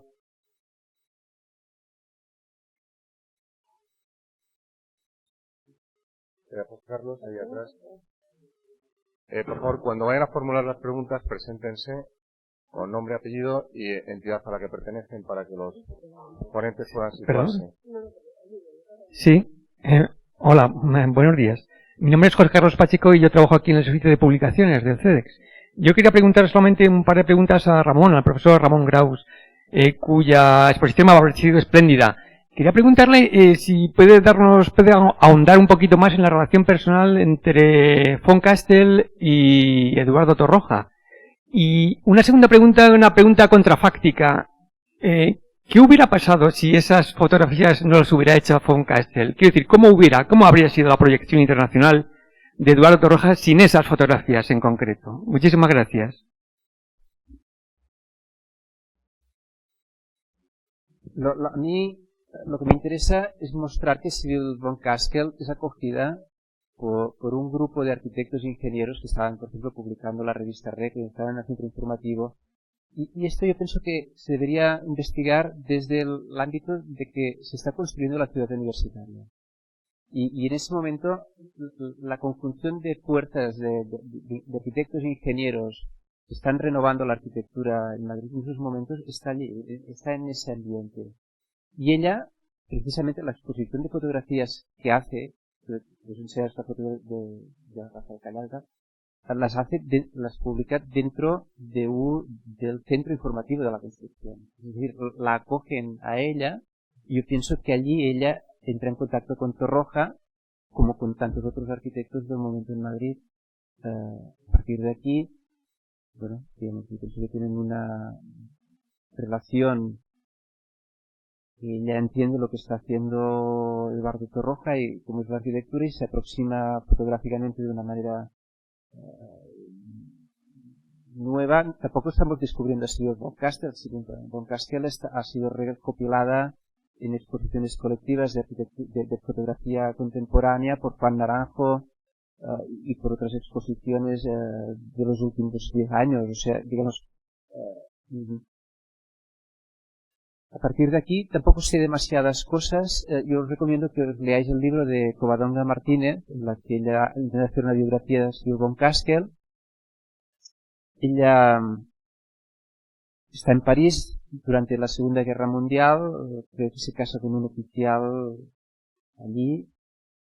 Después estará casada con un diplomático estadounidense no sé exactamente si de Nixon, y volverá a vivir en Ibiza los últimos años de su vida retirada, ¿no? Entonces, bueno, es una persona que hace fotografías solo durante el periodo de los 30. Por tanto, no sé muchas cosas más. Y si la pregunta es ¿qué hubiera pasado? Pues no lo sabemos qué hubiera pasado. También había buenos fotógrafos aquí. También podía haber escogido algún otro fotógrafo que le hubiera hecho unas fotos similares. Lo que pasa es que ella tiene la capacidad de captar, y pienso que se ve, ¿no? Y además también hay una suerte añadida, que es estas fotografías vistas en los años 50 hablan de otras cosas que interesan en los 50. Y eso era imprevisible. No sé si respondo mucho, pero poco.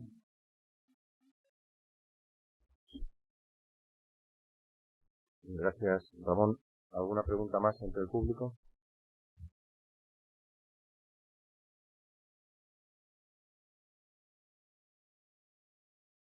Muy bien, pues si no hay más preguntas, damos por concluida esta primera parte de la jornada y vamos a proceder a la formalización de la firma del acuerdo de donación entre la familia Polivka y el propio CEDEX, que viene precedida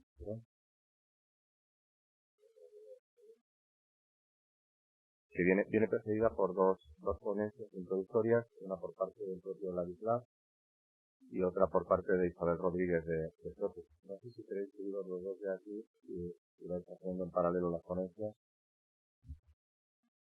Jaroslav, además de ser el gran conocedor y biógrafo de Polivka, como saben ustedes, es amigo personal de la familia y en consecuencia ha sido uno de los enzimas que ha gestado esta donación.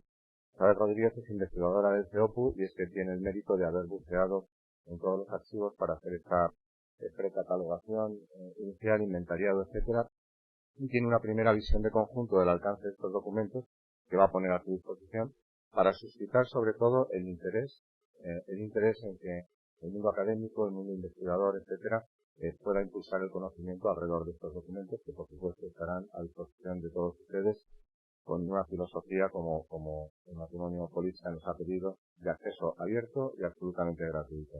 Muchísimas gracias, Jaroslav, Isabel.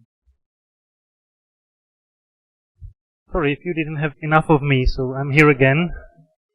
But this will be short, I promise.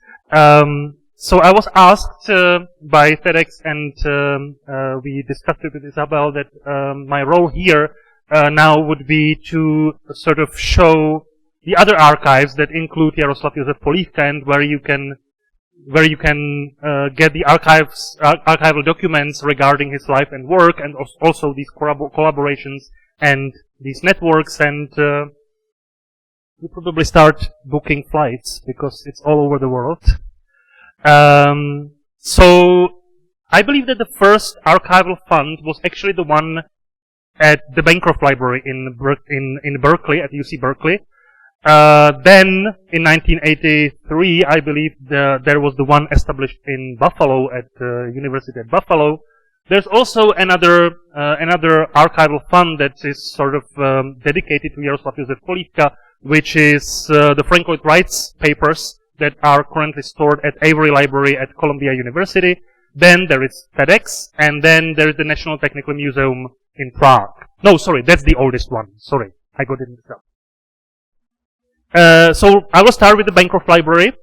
So this one originally contained a very miscellaneous stuff, and it wasn't much of it. It was like only, I believe, 5 folders. So, and how it ended up at Bancroft Library was that I believe in 1963, Polivka's wife was asked to borrow some of the archival documents regarding her late husband for some exhibition at Bancroft Library, and then it stayed there. So that's how the original fund was established. So most of it were publishing activities of Jaroslav Polivka in 1930s, because he was not only helping the artists and supporting the artists and hiring the artists, but he was also publishing mostly poems, but also some novels, but also almost mostly poems. And some of these books actually ended up at the Bancroft Library. So this is the plate which we already seen. And also there were some of the publications that were written by Jaroslav Polivka in structural engineering, mostly related to steel constructions and concrete constructions. Then, after Ron's and Victoria's generous gift, because if you remember, the 14 boxes were split into 4 archives. So after Ron's generous gift, there were separated projects and documents that were specifically related to the San Francisco Bay Area, which is, and I saved it for now, which is actually Jaroslav Polivka's design for Frederick Langhorst's house in Berkeley, which I discussed a minute ago, which went to the Bancroft Library. And, of course, a lot of documentation regarding the Butterfly Bay Bridge, and also, I believe, plans for his own house on Arch Street, which I showed you, that he acquired the Spanish-style home, and then he enlarged it and added to it in a big way.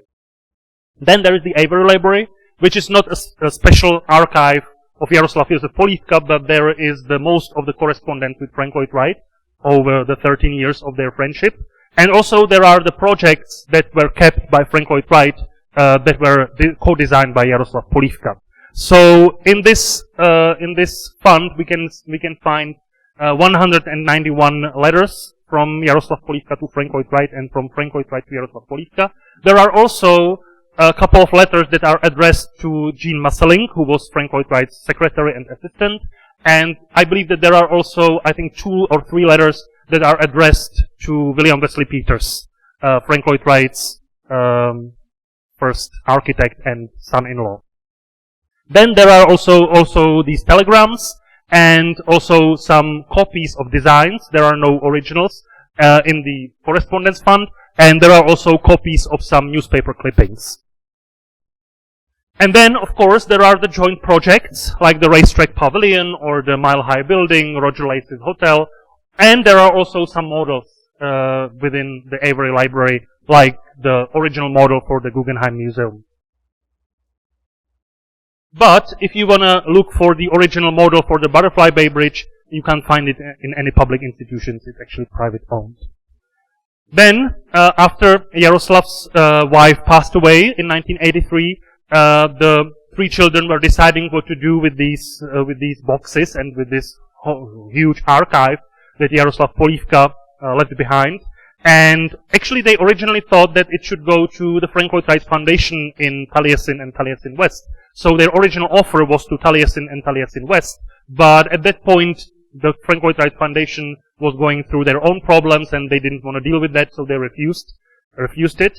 And thanks to Katka Hemond, it went to University at Buffalo Library.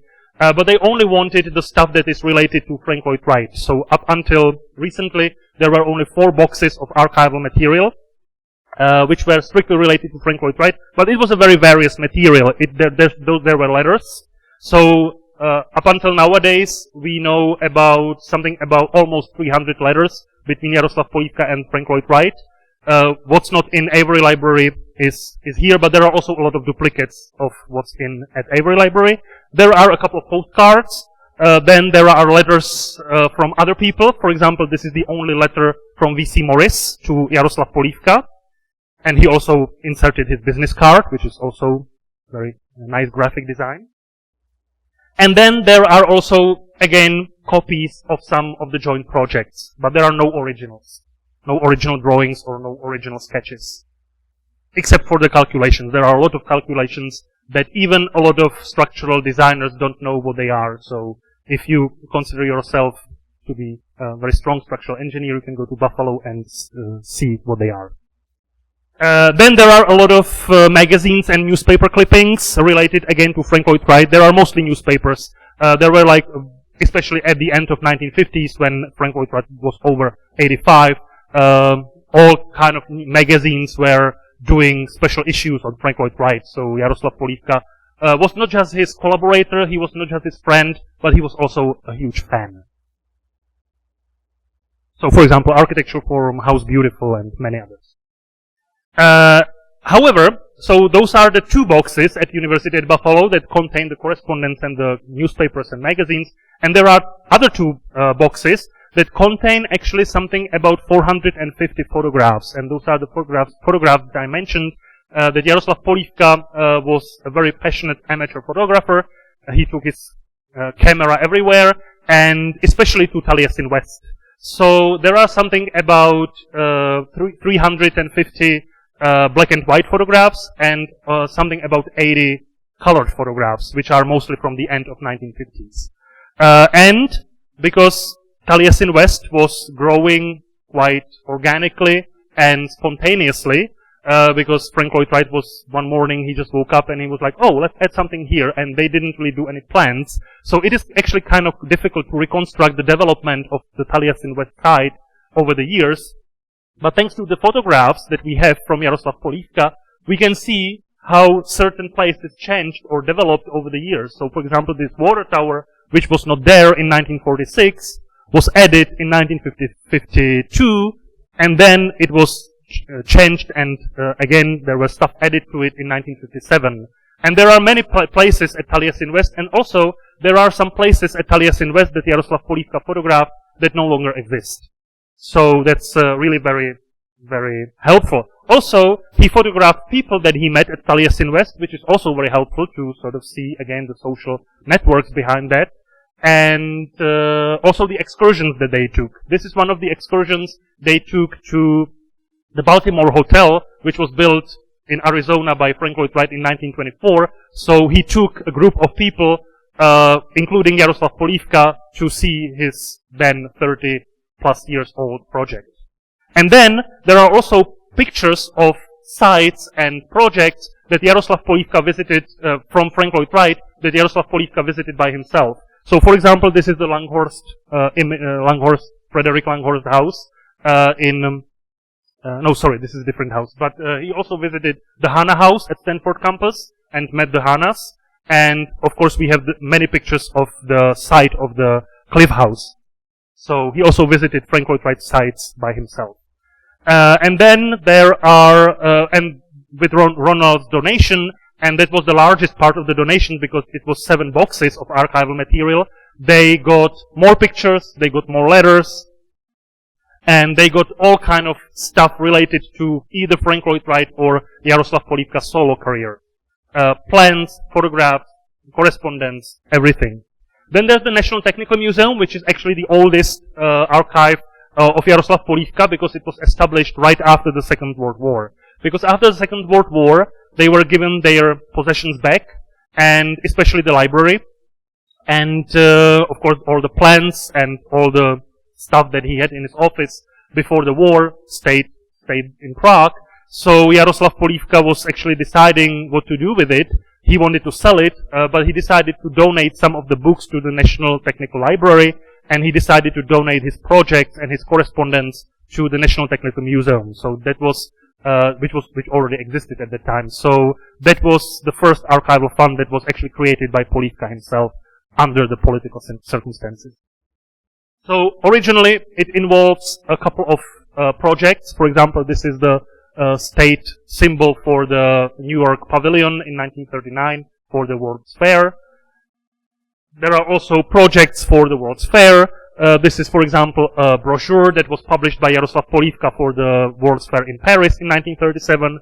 And then there are these notes. They are also very helpful because those are just very brief notes that we can date from 1911 all the way to 49, or even then he bought diaries and wrote these notes in diaries up until Jaroslav Polivka passed away. So we have thousands and thousands of diary entries all the way spanning his entire career.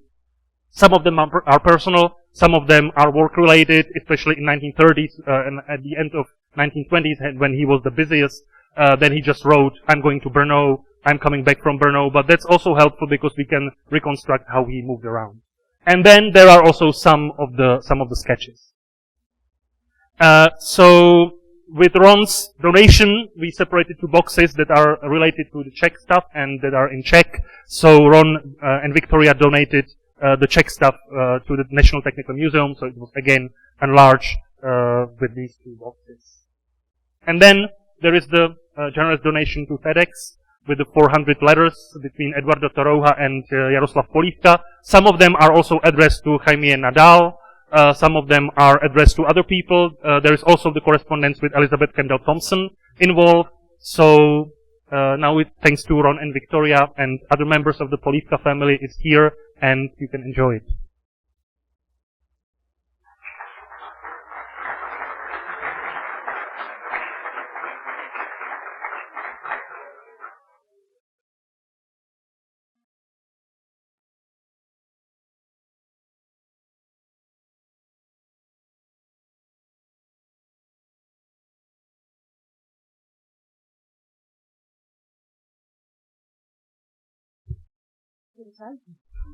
Bueno, muchas gracias. Yo quería unirme en primer lugar a las palabras de Aurea y de Miguel de agradecimiento hacia Ron, Ladislav y Ramón por todo este proceso que ha sido fantástico y también por la confianza en el CEDEX y también toda la generosidad que habéis tenido hoy con vuestras fantásticas conferencias y que habéis compartido con todos nosotros. También a todos vosotros que estáis aquí. Yo, en principio, voy a intentar ser muy breve y después de este recorrido por el legado de Polivka recogido en las distintas instituciones que ha ido describiendo Ladislav por todo el mundo y que ahora Madrid forma parte de esta red de instituciones, desde el CEOPU nos gustaría también explicaros brevemente su función dentro del patrimonio documental de la obra pública y del urbanismo y por qué está esta donación aquí.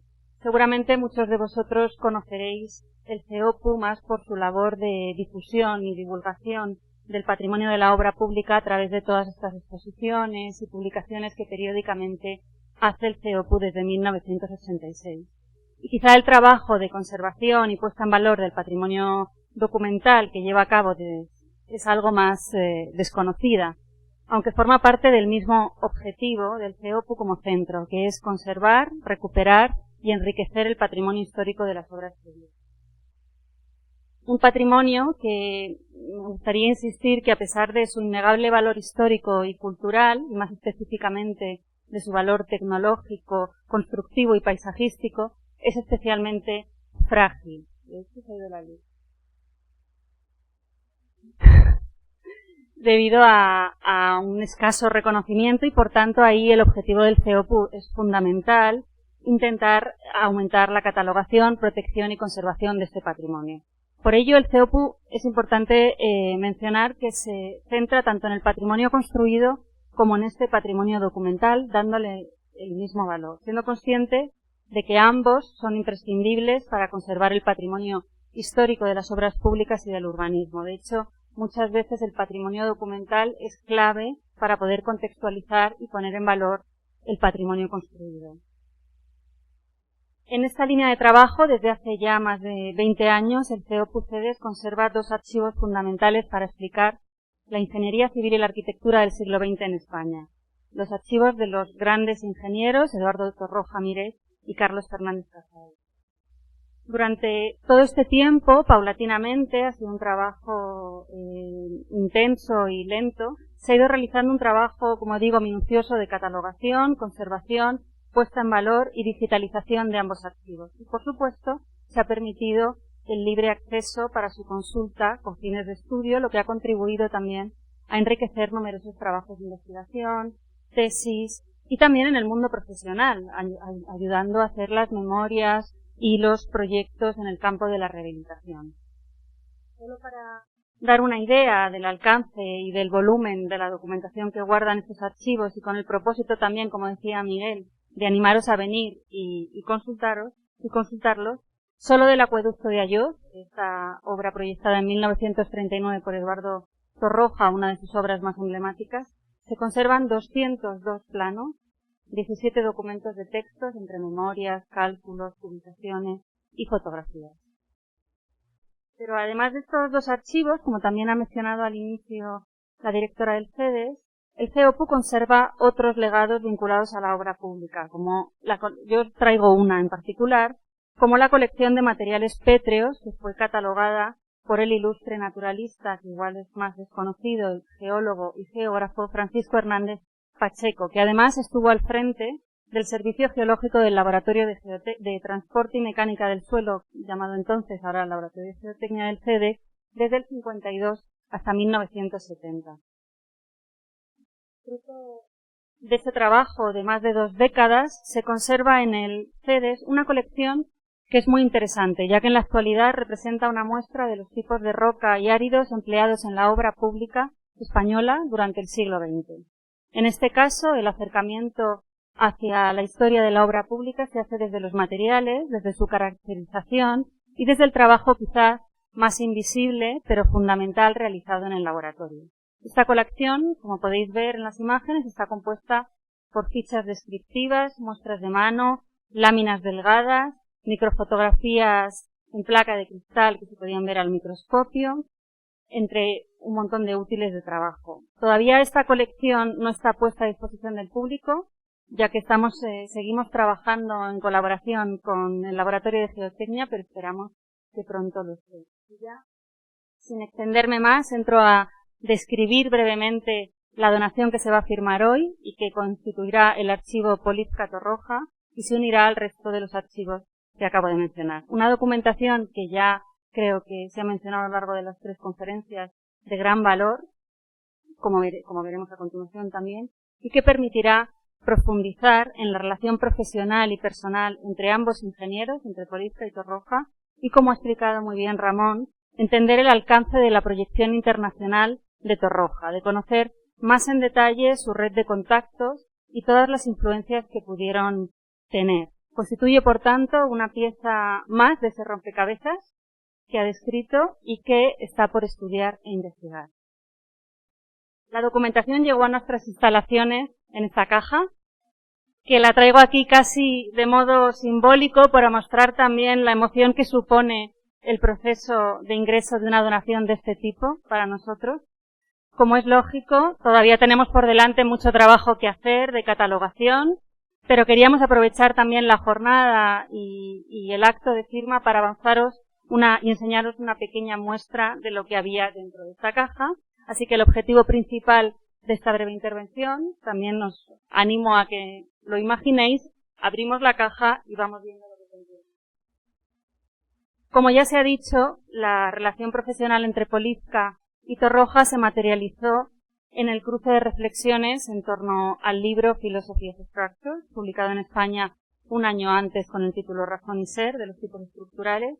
El archivo contiene, como podéis ver, un primer manuscrito de 1955 en inglés, con la reseña del libro de Richard Neutra que acaba de explicar Jaroslav, y en esta imagen podéis ver tanto el manuscrito como los ferros de imprenta, que con las últimas correcciones, con lápices de color encima. También hay publicaciones que Torroja envió a Polivka, como estas de la monografía sobre placas circulares de García Monge, o la separata de la revista de obras públicas dedicada al viaducto de Martín Gil, entre otras. O numerosos recortes de prensa, artículos científicos, que también forman parte de su intercambio y que se unen a toda la correspondencia.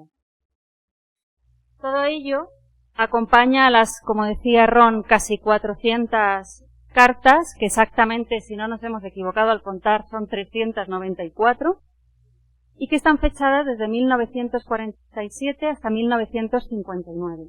No solo hay cartas entre Polivka y Torroja, sino con otras grandes figuras de la ingeniería y de la arquitectura del momento, como Richard Neutra, ya se ha mencionado, o Frank Lloyd Wright, con editoriales, universidades, o con Elizabeth Kendall Thompson, que también se ha hablado mucho, quien también trabajó en las revisiones de la traducción del libro, también como ha explicado la isla. La lectura y análisis minucioso que falta por hacer de todas estas cartas permitirá reconstruir todo este intercambio durante una década. Jaroslav ya ha ido enseñando el contenido de varias de ellas, que además yo quería llamaros la atención sobre que, como muestran la imagen también, yo creo que ya en sí mismas son una auténtica maravilla. Hay una gran diversidad de tipos de cartas, desde manuscritas, mecanografiadas, en distintos formatos de papel, con tintas de distintos colores, tipografías, o incluso es muy interesante los distintos membretes de las oficinas de ingenieros y de arquitectos que iban apareciendo. Además, hay algunas fotografías y cosas tan curiosas como este currículum de aquí, el currículum que mandó Eduardo Torroja a Polivka para que lo mostrara en las universidades americanas y se pudieran interesar por su perfil con el objetivo de poder dar conferencias, como finalmente hizo. En una de esas cartas, al volver de su visita a Estados Unidos en julio de 1950, quería destacar el contenido en el que Torroja le escribe a Polivka contándole ya su idea del libro que piensa escribir y que se convertirá en Razón y Ser de los tipos estructurales. Escribe: quiero llamar la atención de ingenieros y arquitectos sobre la importancia de elegir cuidadosamente el tipo de estructura a adoptar antes de comenzar a dimensionar, a calcular. Y también me gustaría que el lector apreciara intuitivamente los fenómenos de tensión y la cuestión de la resistencia en la construcción como un aspecto integral del diseño. Termino con esta diapositiva que creo que resume y acota muy bien el contenido del archivo Polivka Torroja. En la tesis de Diego Martín Saiz, que también ya lo ha citado Ramón, se apunta a que lo que verdaderamente unió a Polivka, Wright y Torroja fue que los tres creían que la auténtica belleza proviene de la honradez estructural y de la naturalidad del comportamiento de los materiales. Una filosofía donde técnica y estética quedan perfectamente integradas. En la misma tesis, y ya se ha dicho hoy también, se describe cómo fue el libro, el primero de la izquierda, Obras de hormigón armado, publicado por Torroja en el año 36, con las conocidas fotografías de Cyril von Kaskel, el que despertó el interés tanto de Polivka como de Wright por la obra de Torroja, y que desencadenó sus viajes y toda su relación posterior, ¿no? De hecho, Ramón nos ha hecho imaginar ese momento en el que los dos abren el libro, lo consultan junto al fuego. Un libro que a mí me parece interesante destacar que llevó a otro libro. como el propio Polivka cuenta también en sus memorias, donde llega a afirmar que él fue quien le propuso a Torroja la idea de escribir un libro que contuviera esa filosofía que unía a los tres. Así vio la luz este segundo libro, que como podéis ver hace un guiño claro al primero, con prácticamente la misma portada, también se ha hablado de esto hoy, y el periodo entre estas dos publicaciones es lo que contiene este archivo.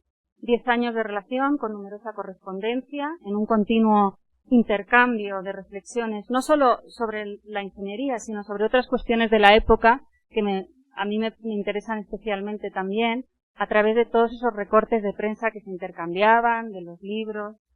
No he enseñado, pero hay crismas de Navidad, que también me parece un detalle que apunta hacia la amistad que ya forjan los dos. Y para concluir, es interesante también, creo, darse cuenta de cómo ambos libros están intensamente relacionados y transmiten ese pensamiento que aludía al inicio, donde técnica y estética son igual de importantes en el proyecto y que une a Polivka, Torroja y Ray, esa confluencia también feliz a la que aludía Ramón y me ha encantado, y cómo además el primero de ellos lo hace desde la obra construida, a través de la fuerza de las imágenes, y cómo el segundo desde la reflexión teórica a través de las palabras. Sin duda, creemos, estamos seguros, el estudio de esta donación permitirá profundizar en la gestación, en la idea y cómo se gestó el libro de Razón y Ser, en el pensamiento de Polivka y Torroja, y cómo ha explicado y animado Ramón perfectamente, que yo creo que no lo podría decir mejor. Solo espero que con esta pequeña muestra que os he ido enseñando, haber conseguido despertar también vuestro interés y animaros a consultar los fondos. Muchas gracias.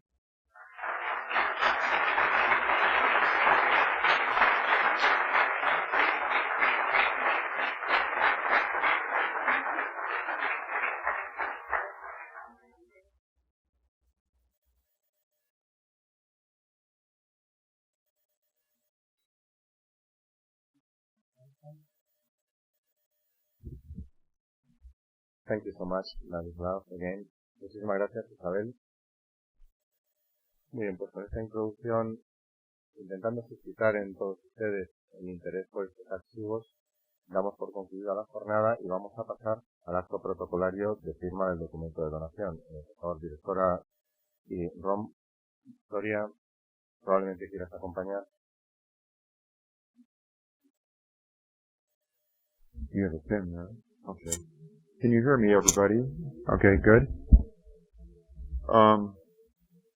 This is the official ceremony, I guess.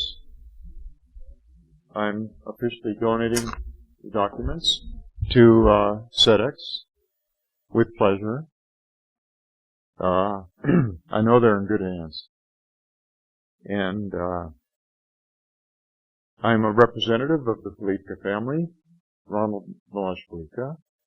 And we are, as a family, happy to donate these documents to CEDEX. I'm a little emotional, excuse me. On behalf of my late grandfather, Jaroslav, my father, Milosh, myself, Ronald Milosh, my wife, Victoria,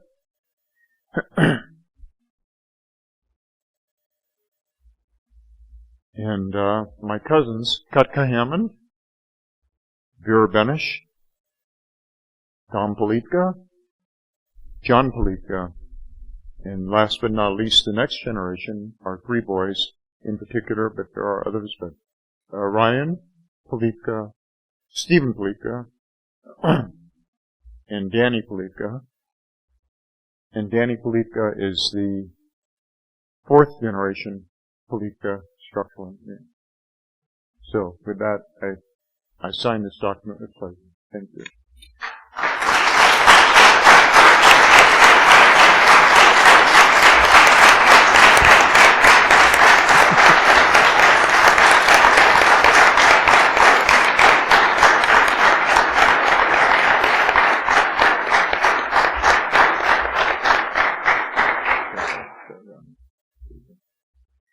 I'll keep that up.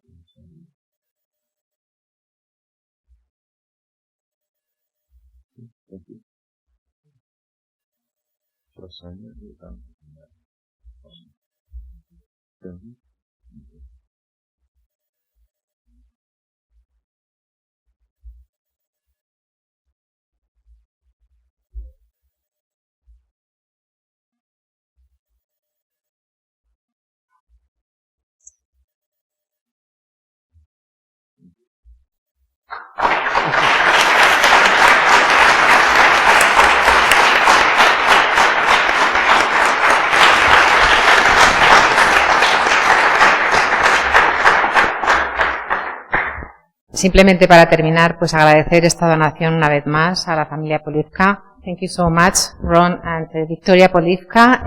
As I told you in the beginning of this conference, be sure that we will take good care of these documents, and we will put them offer them for the researchers, and in a free form, as we have always done with the other archives. And thank you so much. Muchas gracias a los ponentes. Han sido unas conferencias realmente muy interesantes. Creo que hoy hemos aprendido mucho más de los ingenieros ilustres, dos grandísimos ingenieros, Eduardo Torroja Miret, de quien ya sabíamos mucho, pero no tanto, y desde luego de Jaroslav Polivka, de quien seguramente no sabíamos tanto. Muchas gracias a toda la audiencia también por venir. Espero que hayáis disfrutado.